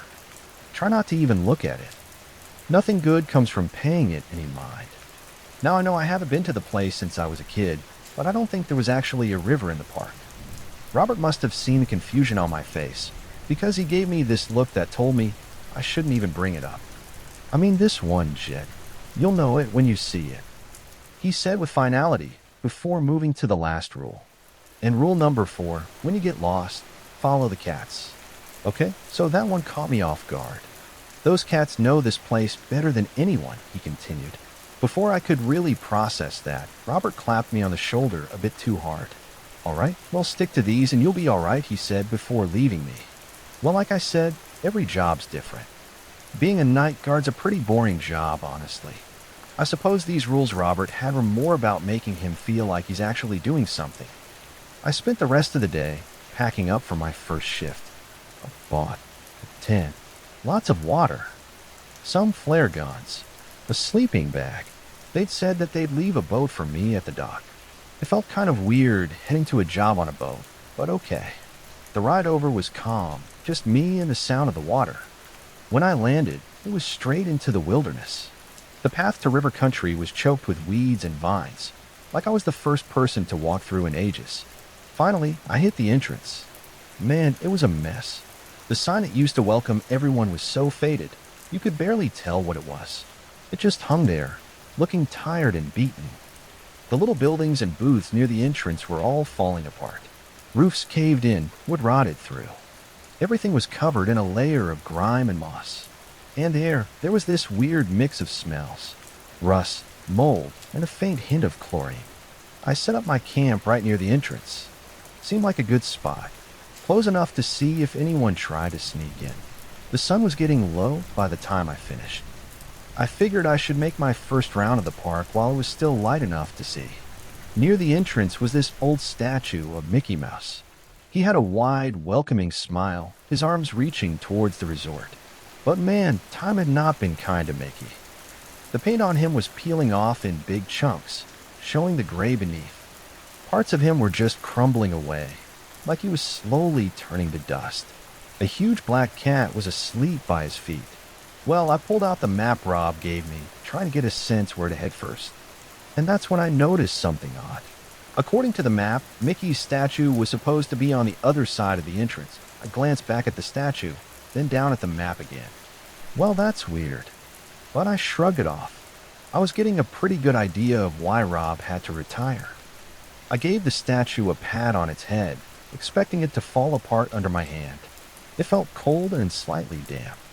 The cat's tail twitched in its sleep, and I bent down to pet it. "Hey there, buddy. Keep an eye on things for me, will ya?" I said. I briefly wondered if that counted as breaking the first rule.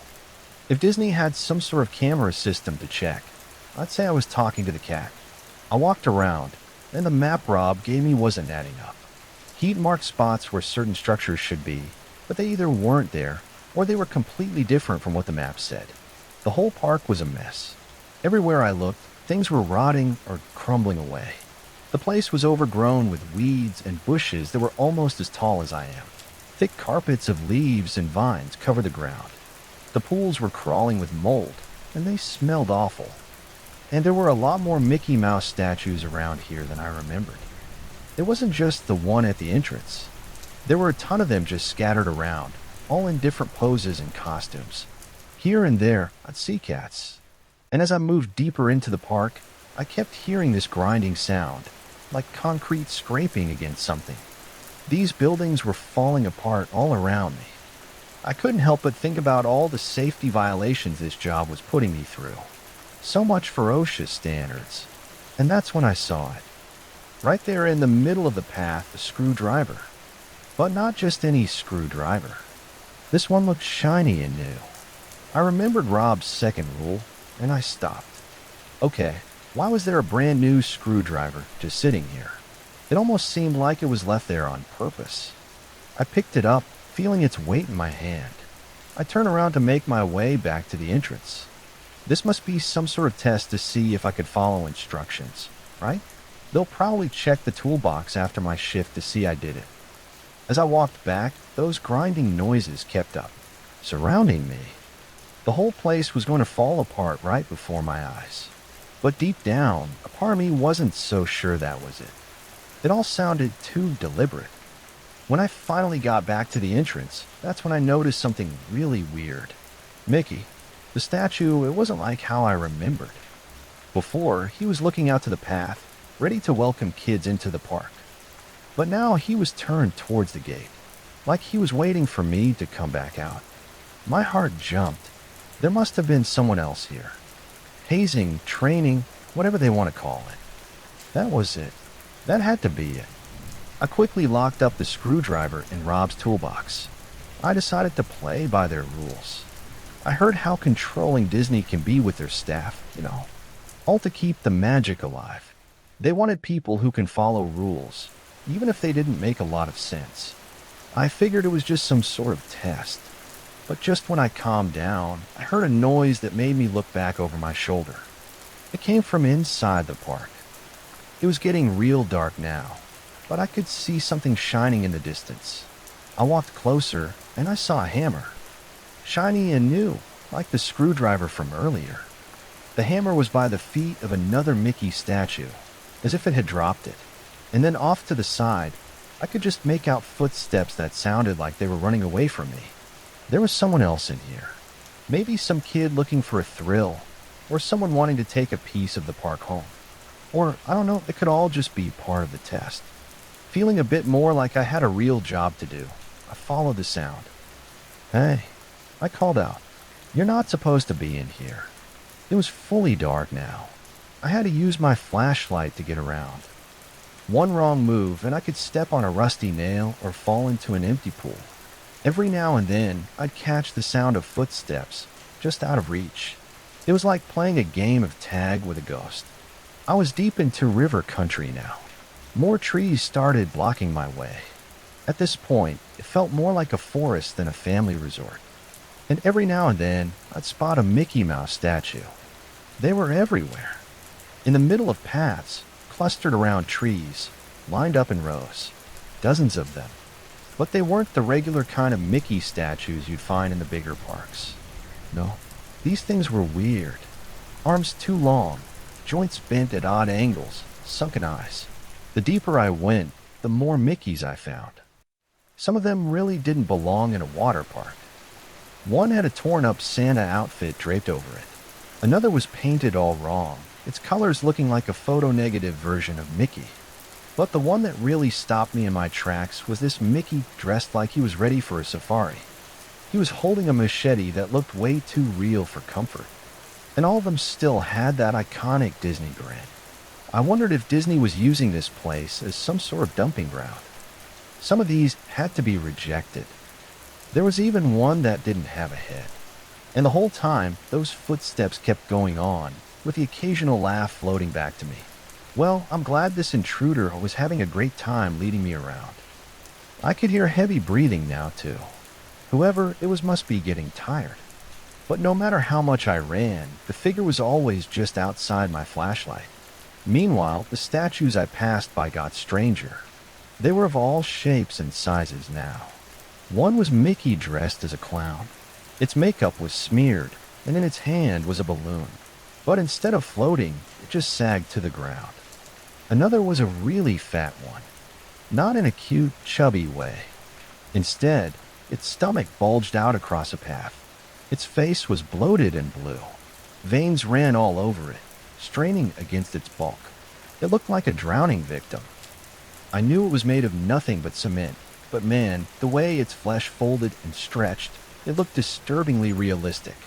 I wondered who the hell would make something like that out of concrete.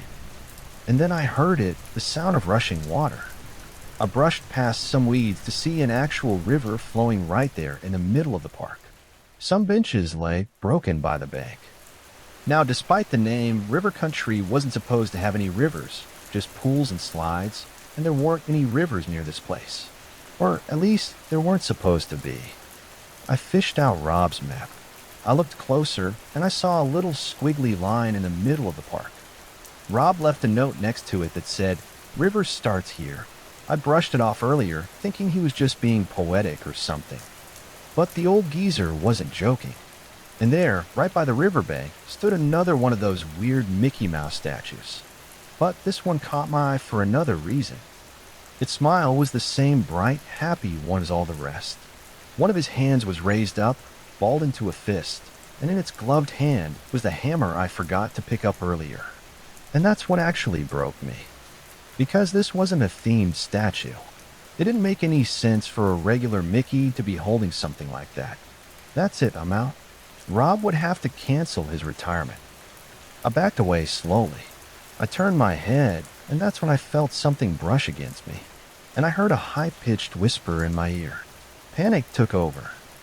I broke into a full sprint, desperate to get out of this place. The bushes and vines seemed to have grown thicker. They tangled around my legs. They almost tripped me a few times. And the Mickeys, they were everywhere now, even more than before. Some were even up in the trees, like they were waiting to jump on me. I almost ran into a few of them. And this whole time, I kept hearing the grinding noises. They surrounded me from all directions. But no matter which way I turned or how fast I ran, I kept finding myself back at the river's edge. The park shouldn't be this big. I pulled out the map again, hoping Rob left me a clue. The landscape around me looked all wrong. Nothing matched up. I looked back down at the note about the river. I followed the squiggly line until I saw another note Rob made. Just downstream was a place he'd marked as the Cat Den. I don't know what that meant, but the last rule flashed in my mind. When you get lost, follow the cats. Funny choice of words there. You know, when I get lost, not if. Looks like I don't have a choice. I ran along the river, making sure to keep my distance. I couldn't see where the Mickey with the hammer was, but there were more of them now, standing on the other bank. The grinding sound was much louder.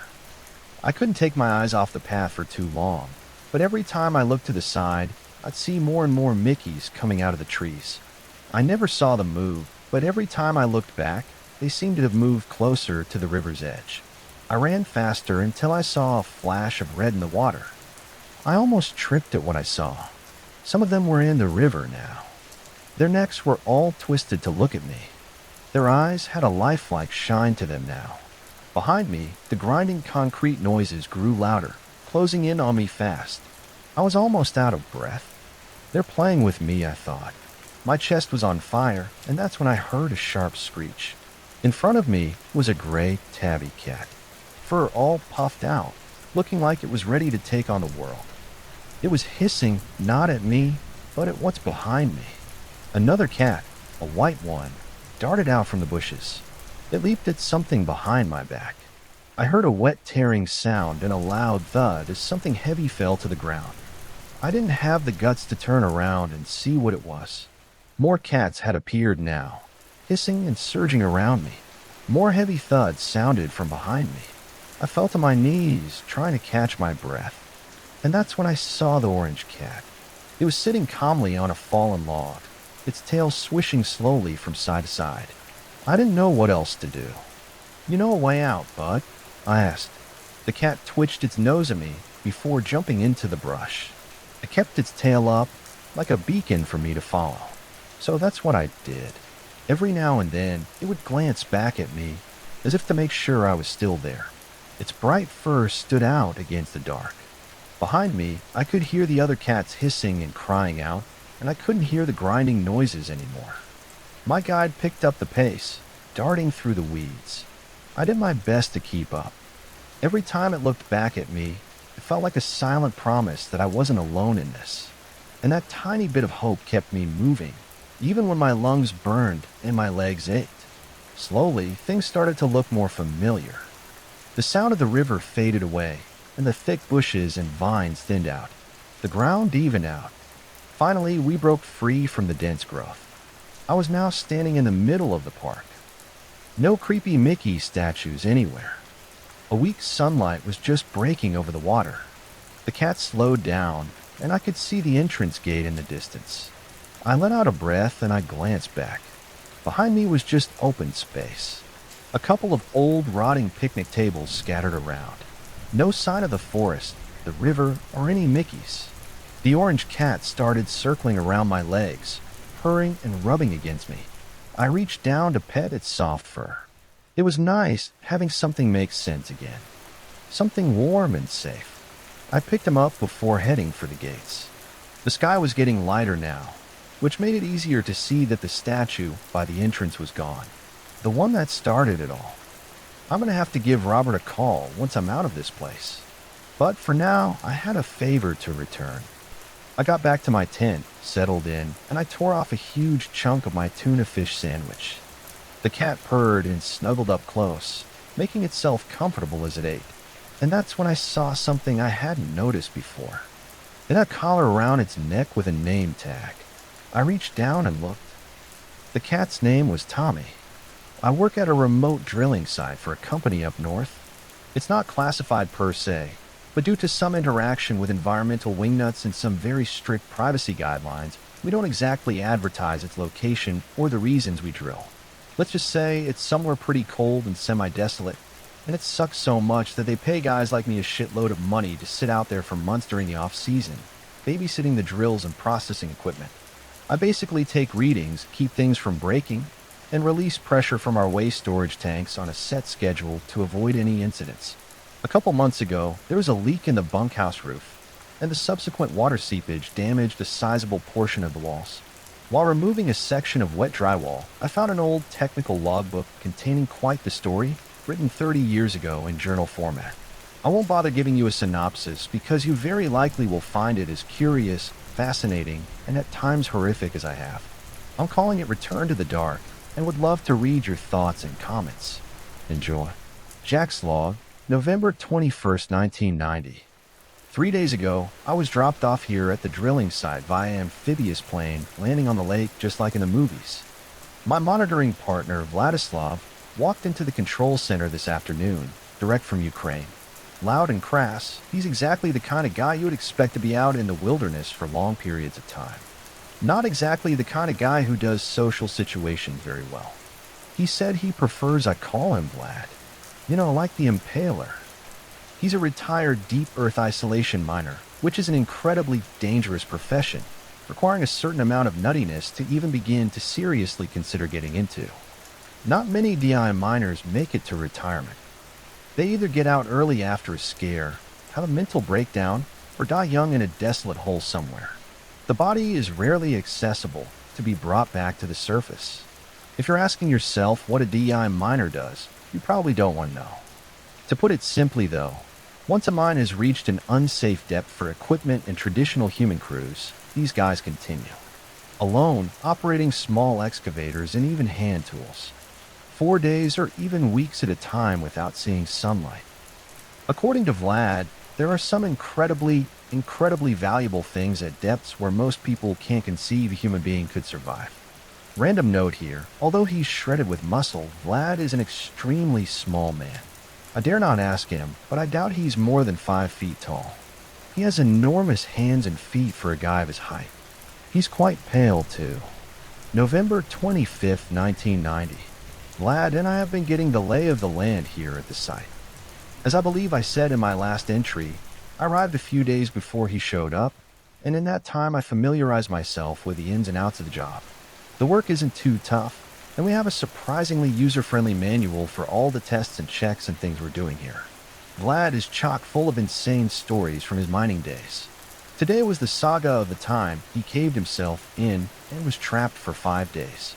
Subsisting on no food and only 20 ounces of water, he eventually managed to dig his way back out and contact the surface. There are no rescue parties in his line of work, and they were 24 hours from writing him off and sealing up the mine. November 30th, 1990. Vlad disappeared 2 days ago. I've searched everywhere within a couple-mile radius, and I have no idea what to do. I called headquarters, but we're in the middle of a pretty bad storm, and the company can't get out here to help for at least a week. December 4th, 1990. Vlad walked back onto the pending rescue operation. December 5th, 1990. Vlad has been up and moving around, tending to some of the lighter duty job sites a few hours ago. He barely said a word. He looked to be in good health, so I called off the pending rescue operation stuff. He still hasn't said where he was for 4 days, and I'm trying not to badger him about it. He's mostly back to his old self, though, laughing and joking. He's been acting a little weird at times. Last night I woke up to pee, and his bunk was empty. After 15 minutes of searching, I spotted him about 100 yards out, standing near one of the pressure tanks. He was just staring at the ground, displaying no discernible acknowledgement of my shouts. He didn't snap out of it until I got all the way there and gave him a light touch on the shoulder. He looked a little confused, then cracked a joke and said he must have been sleepwalking. December 6th, 1990. Vlad was back out by the tank again last night, but this time I saw him leave the bunkhouse, so I followed. He didn't initially respond to my touch this time because he was zoned out, muttering something in Ukrainian. It sounded like Yero Zumio. I told him about it this morning, and he didn't recognize my pronunciation and said he didn't recall any of last night to even give me a guess. I'm from West Virginia. My pronunciation of everything is kind of a mess by default, so I'm probably just not saying it correctly. Vlad is surprisingly flippant about this whole situation. He doesn't seem to comprehend how scary it is to be out in the middle of the wilderness at night, alone, watching a man you barely know staring at the ground like a zombie and speaking a language you don't understand. I'm expecting too much out of a guy who spent 25 years living in mostly complete isolation and hand-dug holes. I doubt there's anything this guy is scared of. I would just let him do his thing, but I'm afraid he'll walk off into the woods again and not return. December 8th, 1990. Vlad didn't leave his bunk last night. I'm very happy about that because he's really creeping me the hell out with his behavior. I have nothing else significant to report other than that he's been complaining of a headache all day and even took a couple breaks to lie down. December 10th, 1990. Vlad's headache has worsened. If he doesn't improve soon, I want to call headquarters again. I don't know if the surrounding storms will ever let up, but I should at least notify them of a pending medical emergency. December 13th, 1990. Okay, shit really hit the fan today. I was chilling in the bunkhouse watching a rerun of Family Ties when I heard a huge thud sound, not an explosion per se. It was more the sound it makes when you drop a sandbag or something, only amplified by 1,000 times. The whole building vibrated enough to knock my bottle of clearly Canadian off the table. I ran to check it out and saw the bottom end of tank number 9 had blown out. Apparently, Vlad hasn't performed the pressure release sequence for several days. Thank God it didn't blow out the top, or we would have a major problem. As it stands right now, it just blew out a ton of earth from below the surface. There's dirt all over the entire 2 acres of equipment we have here, and the ground has been exposed in an area about 50 feet in diameter and 8 feet deep. This is crazy, and not surprisingly, Vlad doesn't seem concerned.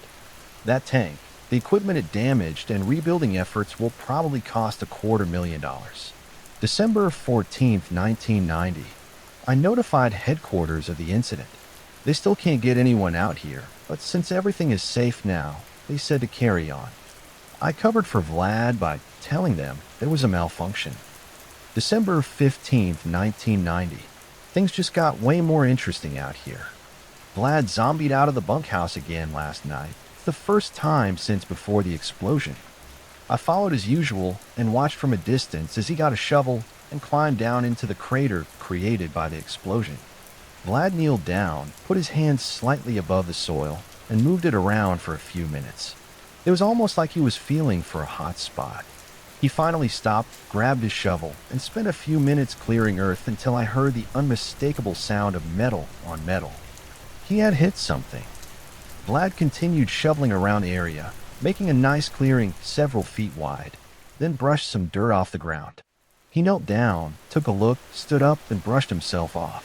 Nodding, he said something that sounded like, "Atro medi yo-yo du bumo." I had a notepad with me this time, so I could make sure to get it. After that, he picked up the shovel and headed back to the bunkhouse. I stayed out of sight, and when Vlad shut the bunkhouse door, I jumped into the pit and ran to take a look at what he had hit with that shovel.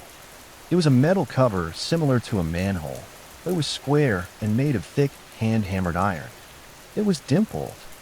The surface was warped looking, almost like ocean waves in a sculpture. I had to dust it off a bit more, but I could finally see some crude markings. Across the very bottom was some sort of written language I didn't recognize. It didn't look like anything European I'd ever seen. Then going across the entire cover in an X pattern was etching that resembled chains. In each section created by the chains was an image, a four-pointed star, a pickaxe, a diamond, a St. Andrew's cross that those X things people were crucified on, with a human figure on it. Obviously, I had no idea what it meant. Since I had already received my nightly scare, I quietly made my way back to the bunkhouse and into bed, without waking Vlad. I don't know what to think right now. I really don't like where things are going, but I keep reminding myself that Vlad was a miner. He's not a normal person by any definition. He's the kind of guy you don't want to see walking toward you on the sidewalk at night, but definitely the guy you want walking with you on the sidewalk at night, if that makes sense. December 16th, 1990. There was certainly a little pep in my step this morning. Since it was light outside, I was feeling more brave and excitedly told Vlad about the previous night's events. He was perplexed, but excited. I showed him my notepad with the words he'd said, and after pronouncing my version of it a few times, he decided it meant get his help. We had to get our routines taken care of before goofing off, so we ran from spot to spot and got everything squared away until the midday rechecks. Vlad was getting more excited by the minute.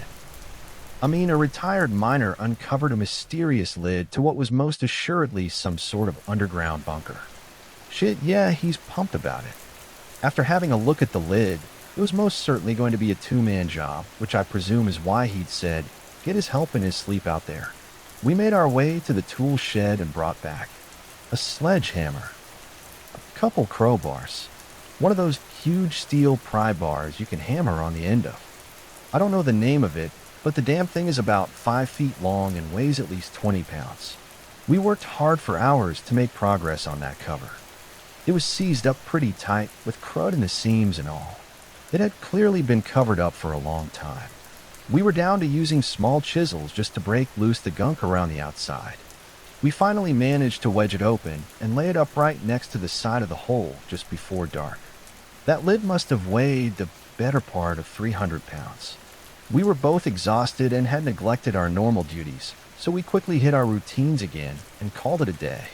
December 21st, 1990. A huge storm hit the morning after we got the lid open. We're sitting in about 3 feet of snow at the moment, so we've left the hole alone. Vlad is chomping at the bit, but the guy knows a thing or two about safety and not rushing into things he knows nothing about.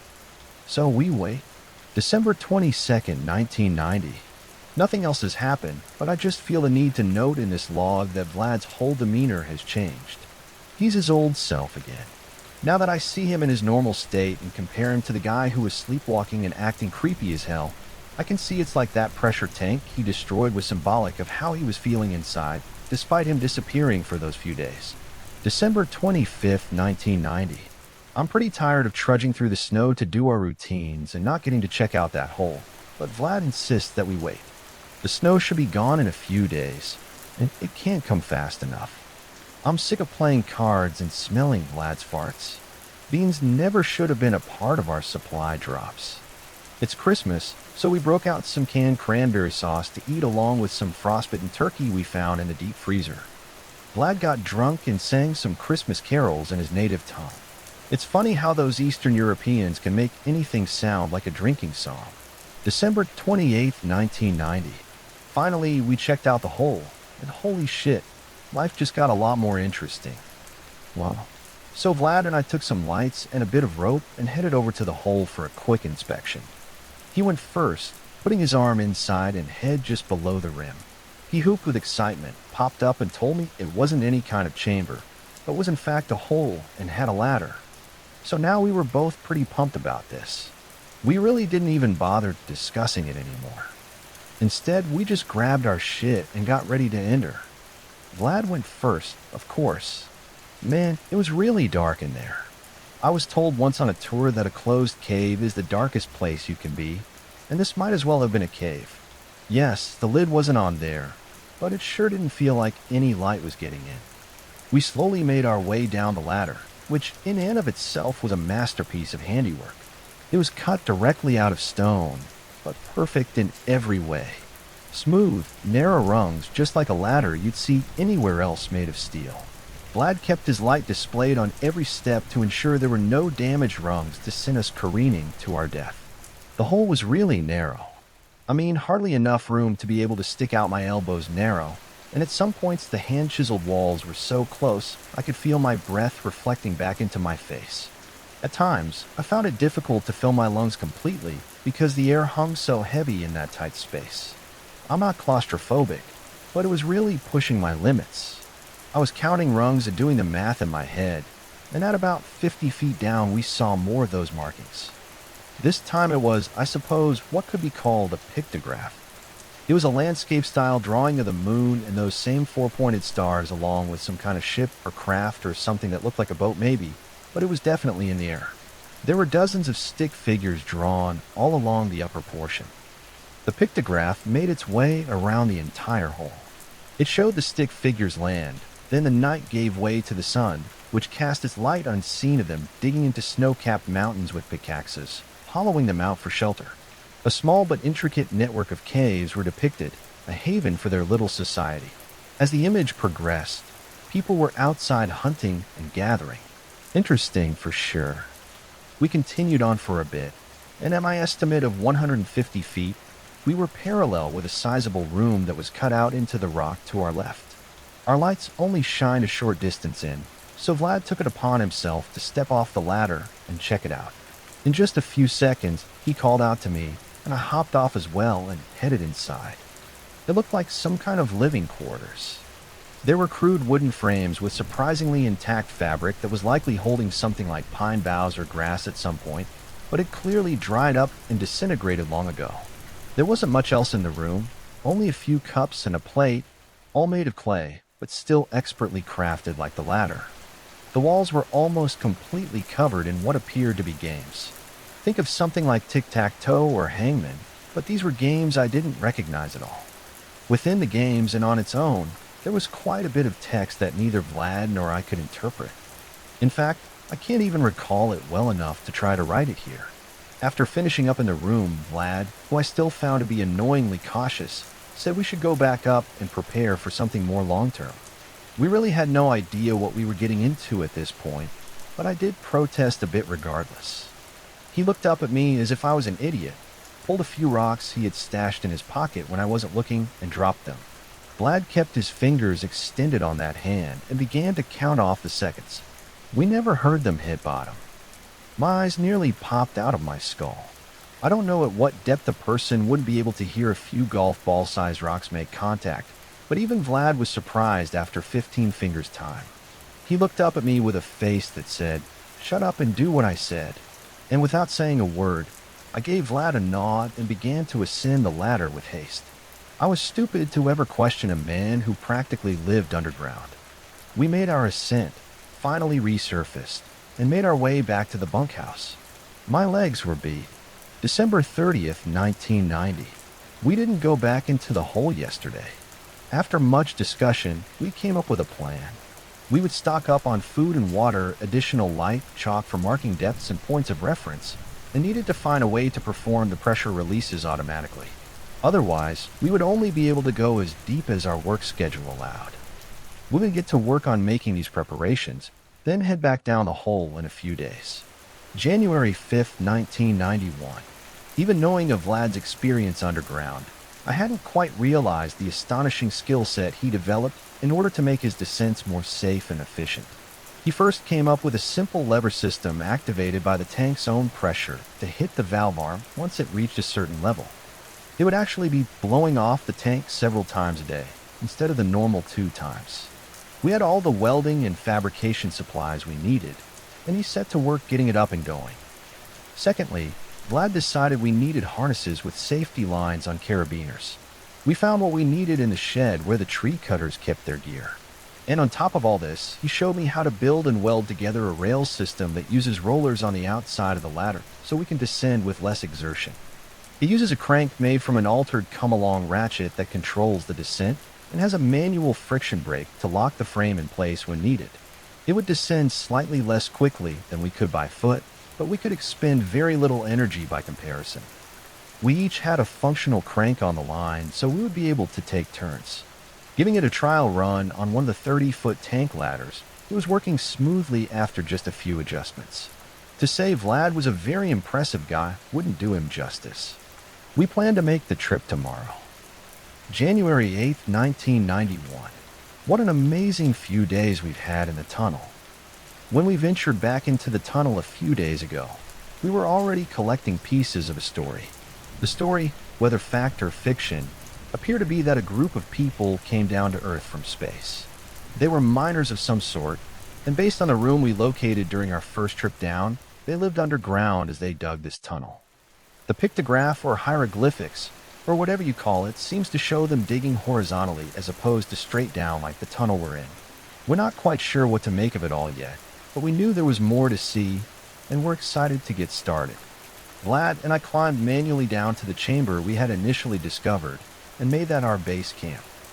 There we unpacked our gear and tools, and with some adjustments were able to connect Vlad's contraption to the ladder. Vlad started rotating his crank, and down we went. It was only another 25 feet or so before we reached another chamber. This one was much smaller, and appeared to be a storage area for equipment. We poked around, looking through rotted wooden racks and storage bins, not finding much worth spending any time on. Then, Vlad called me over to the far corner. Buried under a collapsed rack was a relatively small pickaxe and a few hand chisels. However, they didn't look like any I'd ever seen. The handles were made out of what looked and felt like wood, but it was lighter and much harder on the outside. The metal pick and chisels were a dark, almost black metal. The depth of the absence of color and sharpness of the edges gave the tools an almost sinister appearance. In addition to this, the tools had no flaws or damage, not even the slightest scratch. Vlad casually took a gentle whack at the rock wall to his left, just trying to get a feel for the pickaxe's weight distribution and balance. To both of our amazement, the pick entered the rock like it was nothing. A couple more swings from Vlad, and a chunk of rock the size of a bowling ball dropped to the floor. We both whistled in amazement. I grabbed one of the chisels, gently scraping it into the rock, and it shaved off as easily as a knife going through cheese. The precision cuts a person could make with either of these tools was astounding. With huge grins on our faces, we carefully packed up the tools and took them back up to the lodging chamber. We both knew this was something very special. We spent the rest of the first day descending the tunnel. At around 400 feet, we found another living quarters, but also made the grisly discovery of a dozen small skeletons laying on beautiful stone altars cut right out of the wall on each side. Ornate with the same four-pointed stars and intricate etchings of all manner of things that must only be recognizable to someone from another planet. All I could do was marvel at their beauty. On the far wall was another pictograph. This one showed the same stick figures digging out of the mountain, but in the next scene were larger figures holding weapons, and the smaller figures were chained together at the ankles, still working the picks and shovels, piling diamonds into buckets. Some were on the ground with X's for eyes or curled in the fetal position. Others were being assaulted in various ways with the larger figures in circles around some, or lined up as if taking turns. Another figure was depicted on a St. Andrew's cross with a group of clearly distraught figures being forced to observe. Off to the side were some more of the larger figures that appear to be roasting a baby-sized figure over a fire. That last one sent a shiver up my spine. I gave Vlad a somber glance and saw he was visibly shaken as well. January 9th, 1991. Yesterday, after ascending from the burial chamber back to the first underground living quarters, we had a long discussion about what we'd found and put forth our best effort to interpret the pictographs on the walls. Because of the incredible hand tools we discovered, we agreed that whatever story the walls were telling us was probably true. I mean, we were literally hundreds of feet down a narrow shaft that had been dug out of solid rock smack dab in some of the most desolate land on the planet, where no one existed without regular supply drops.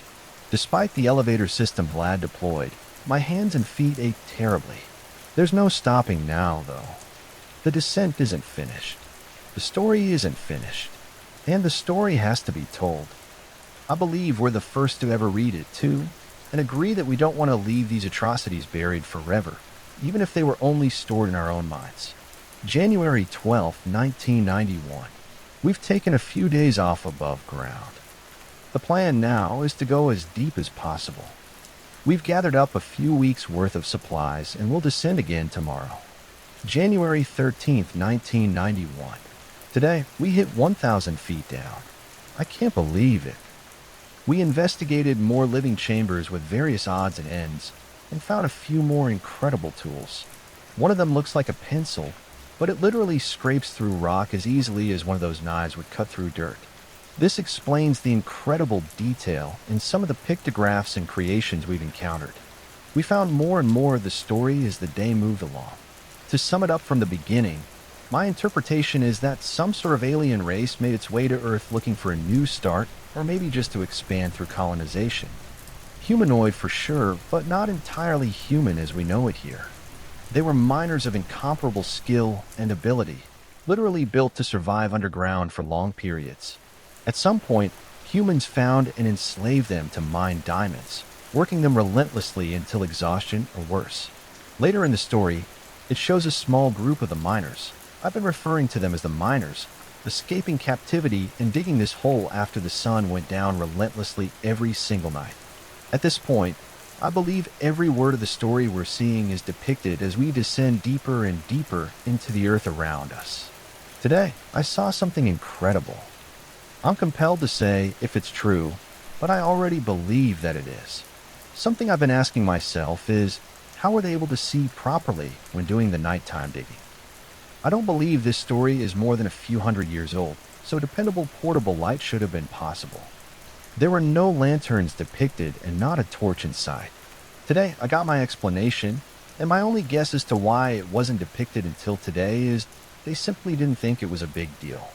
A group was standing around the hole, appearing ready to enter for the night, but the first in line stood with his arms wide open, leaning back dramatically. In the next picture, he had begun to emit light from his entire body. I followed the images drawn on the walls around me and saw him enter the hole with the others following behind. They literally generated their own light. Incredible. January 14th, 1991. After making camp last night in the closest living quarters, approximately 900 feet down, we set off this morning feeling surprisingly fresh and ready to explore. To say that this has been a magnificent adventure will be putting it mildly. We've literally found proof of aliens, attempted genocide, and a lost civilization, all in one big hole in the ground. Today's portion of the story took quite the turn. As we continued to descend deeper and deeper, the pictographs began to change. As impossible as it sounds considering they were stick figures, the body language of the miners clearly changed from misery and desperation to anger and boldness. The pictures went from the occasional ring around the hole to a non-stop scene that continued to circle the hole, twisting its way down, deeper and deeper to what I knew would be an end sooner than later. The miners began to stir, speaking in groups when their captors weren't looking, shouting back in defiance when provoked and tugging at their chains with a renewed vigor. The miners digging this hole were dancing before going down, all of them radiating light, so bright the pictures depicted a dark valley illuminated by optimism. It was clear their plan was almost complete. I was growing excited, like reading a fascinating novel, dying to reach a satisfying ending as Vlad relentlessly pushed us deeper and deeper and deeper into the unknown. At 2,000 feet, we stopped for the night. The climax to the story would have to wait. January 15th, 1991. We left the living quarters we found at about 1,800 feet and descended quickly past some of yesterday's findings, before quickly picking up where we left off at the 2,000 feet mark. The story disappeared for about 100 feet or so before picking back up with a nighttime scene. The diggers snuck back into the mine site, killing the guards as they made their way to the caves where the rest of the miners were sleeping. Gently stirred awake by the diggers, everyone gradually became aware of their presence. Most of the miners were still chained together, and the diggers set forth breaking the chains with their special tools. It appeared they didn't damage iron as easily as rock, but the chains did eventually break. The miners began to quietly exit the caves. Dozens of their captors slept nearby in bunkhouses, completely unaware of what was going on. The last of the miners was freed, and the picture showed everyone congregating just outside the cave entrance, only steps from their sleeping captors.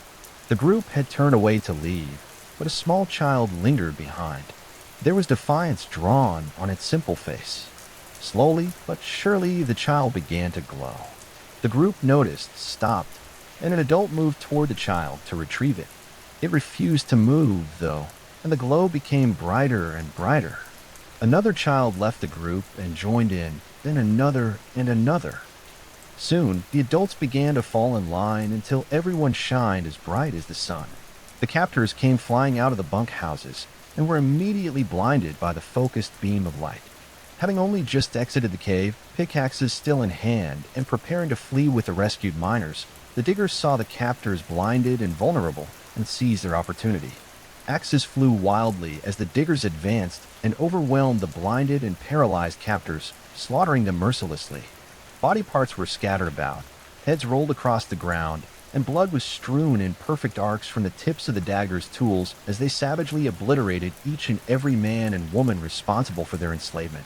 As the pictures continued, night turned to day, casting a different kind of light on the horrific scene at the mine encampment. Every earthborn human was dead, piled into heaps of limbs and guts. Evildoers and enslavers turned to carrion for the wolves and buzzards that had descended upon the remnants of the melee. Vlad and I were overwhelmed by the story before us. Tears both filled both our eyes as we sat in yet another living quarters carved out just over 2,500 feet down. "They didn't, Jack," he said, with a slight grin in front of his thick accent. "They survived." The last string of pictures showed everyone marching to the hole, exhausted, with some helping others walk. Large iron cuffs made into broken links of chain still adorned most of their ankles in the group as they walked for what appeared to be the better part of a week to get to the very hole I was standing in. Some didn't make it, and instead were buried along the path. Most of those that did survive the march appear to be on death's door as they slowly entered the hole. 2 men, 2 women, and 3 children, who were still above ground, flipped over the giant iron lid, buried it under the enormous amount of dirt Vlad had uncovered over 2 weeks ago, and limped off into the forest. That's where the story ended. January 20th, 1991. It's been 5 days since my last update. I'm not sure what exactly to make of all this, but here's the rest of the story. Vlad and I kept going after the pictographs ended. The pictures gave way to writing, and I have no clue what it said. Vlad was studying it carefully, sometimes scratching his head or stroking his beard in thought, but also nodding fairly often. It almost looked as if he understood at least some of what he was seeing. I know now that he was in fact understanding it. At what I estimate was 3,200 feet into solid rock in the middle of frozen tundra in a land far, far from any reasonably sized civilization, we hit bottom. The tunnel ended in a chamber about 40 by 40 feet, filled with more tools, sculptures, wooden crafts, tables, chairs, and other such things. Clearly, they had spent some time living here. At one end of the room was a door about 5 feet high, with one word written in the foreign script. I stared at it, confused just as much as before. Vlad was crying. I looked over at him, feeling compelled to cry as well, but having no idea why. By that time, I suspected he could read some of what we'd seen. "Vlad, what does it say?" Barely choking out the words, he replied, "Says home." Before I could speak again, Vlad turned to face me. His eyes were glassy and distant. His mind was a million miles away now. "Jack, it is time for me to go. It is time for me to leave you. It is time for me to go home. I believe these are my people. Look at them and look at me. We are the same, and I can read many of their words. Why can I read their words? I was floored. I don't know how I hadn't seen it already. The height, the hands and feet, the absurd comfort underground. Was he a descendant of those few who had walked away? Was he called to the hole while it was buried and he was sleeping in our drilling site bunkhouse? Or was he called to this place long, long before that? A message while living underground for so many years in places all over the world. My head was about to explode. I knew he was right, though. There was no question in my mind at that point. He was one of them, or at least a part of him was. Vlad reached for my hand. A firm shake quickly transitioned into a hug from a true friend. My friend, I'm leaving you now. Go back to the surface, push the lid back in place, and cover it with soil again. I will not be coming back. I nodded, with tears in my eyes. Vlad removed his helmet and headlamp, slipped out his backpack, and let it drop to the floor with a thud. He opened the door, sending a cold blast of air into the already chilly chamber, and took 2 steps into the pitch black. Putting his arms to his sides, he began to gently vibrate from head to toe. Looking back at me with a surprised grin on his face, he began to emit light from every pore in his skin. Vlad walked into the chamber. Shielding my eyes as I closed the door behind him, I watched his light transform the dark into nothing but a memory. I sat for a few minutes, still not quite believing what I just experienced. After finally returning my aching body to an upright position, I made my way to the base of the hole to engage the platform and begin the long ascent. I put one foot in place, then stopped. Stepping off again, I opened my pack and produced the incredible rock writing pencil. I'm no artist, but I can certainly draw a stick figure. I set to work for the next few hours, making a pictograph of my own in one solid band 120 feet long depicting the journey Vlad and I had been on. Our portion of this story needed to be told, because it truly was the final chapter. The story did not end until Vlad returned. I presume he was the last of his people living above ground. Hell, I don't even know if his people are still living below ground either. I mean, it sounds impossible, right? It took me close to 2 days to make the ascent back to the drill site.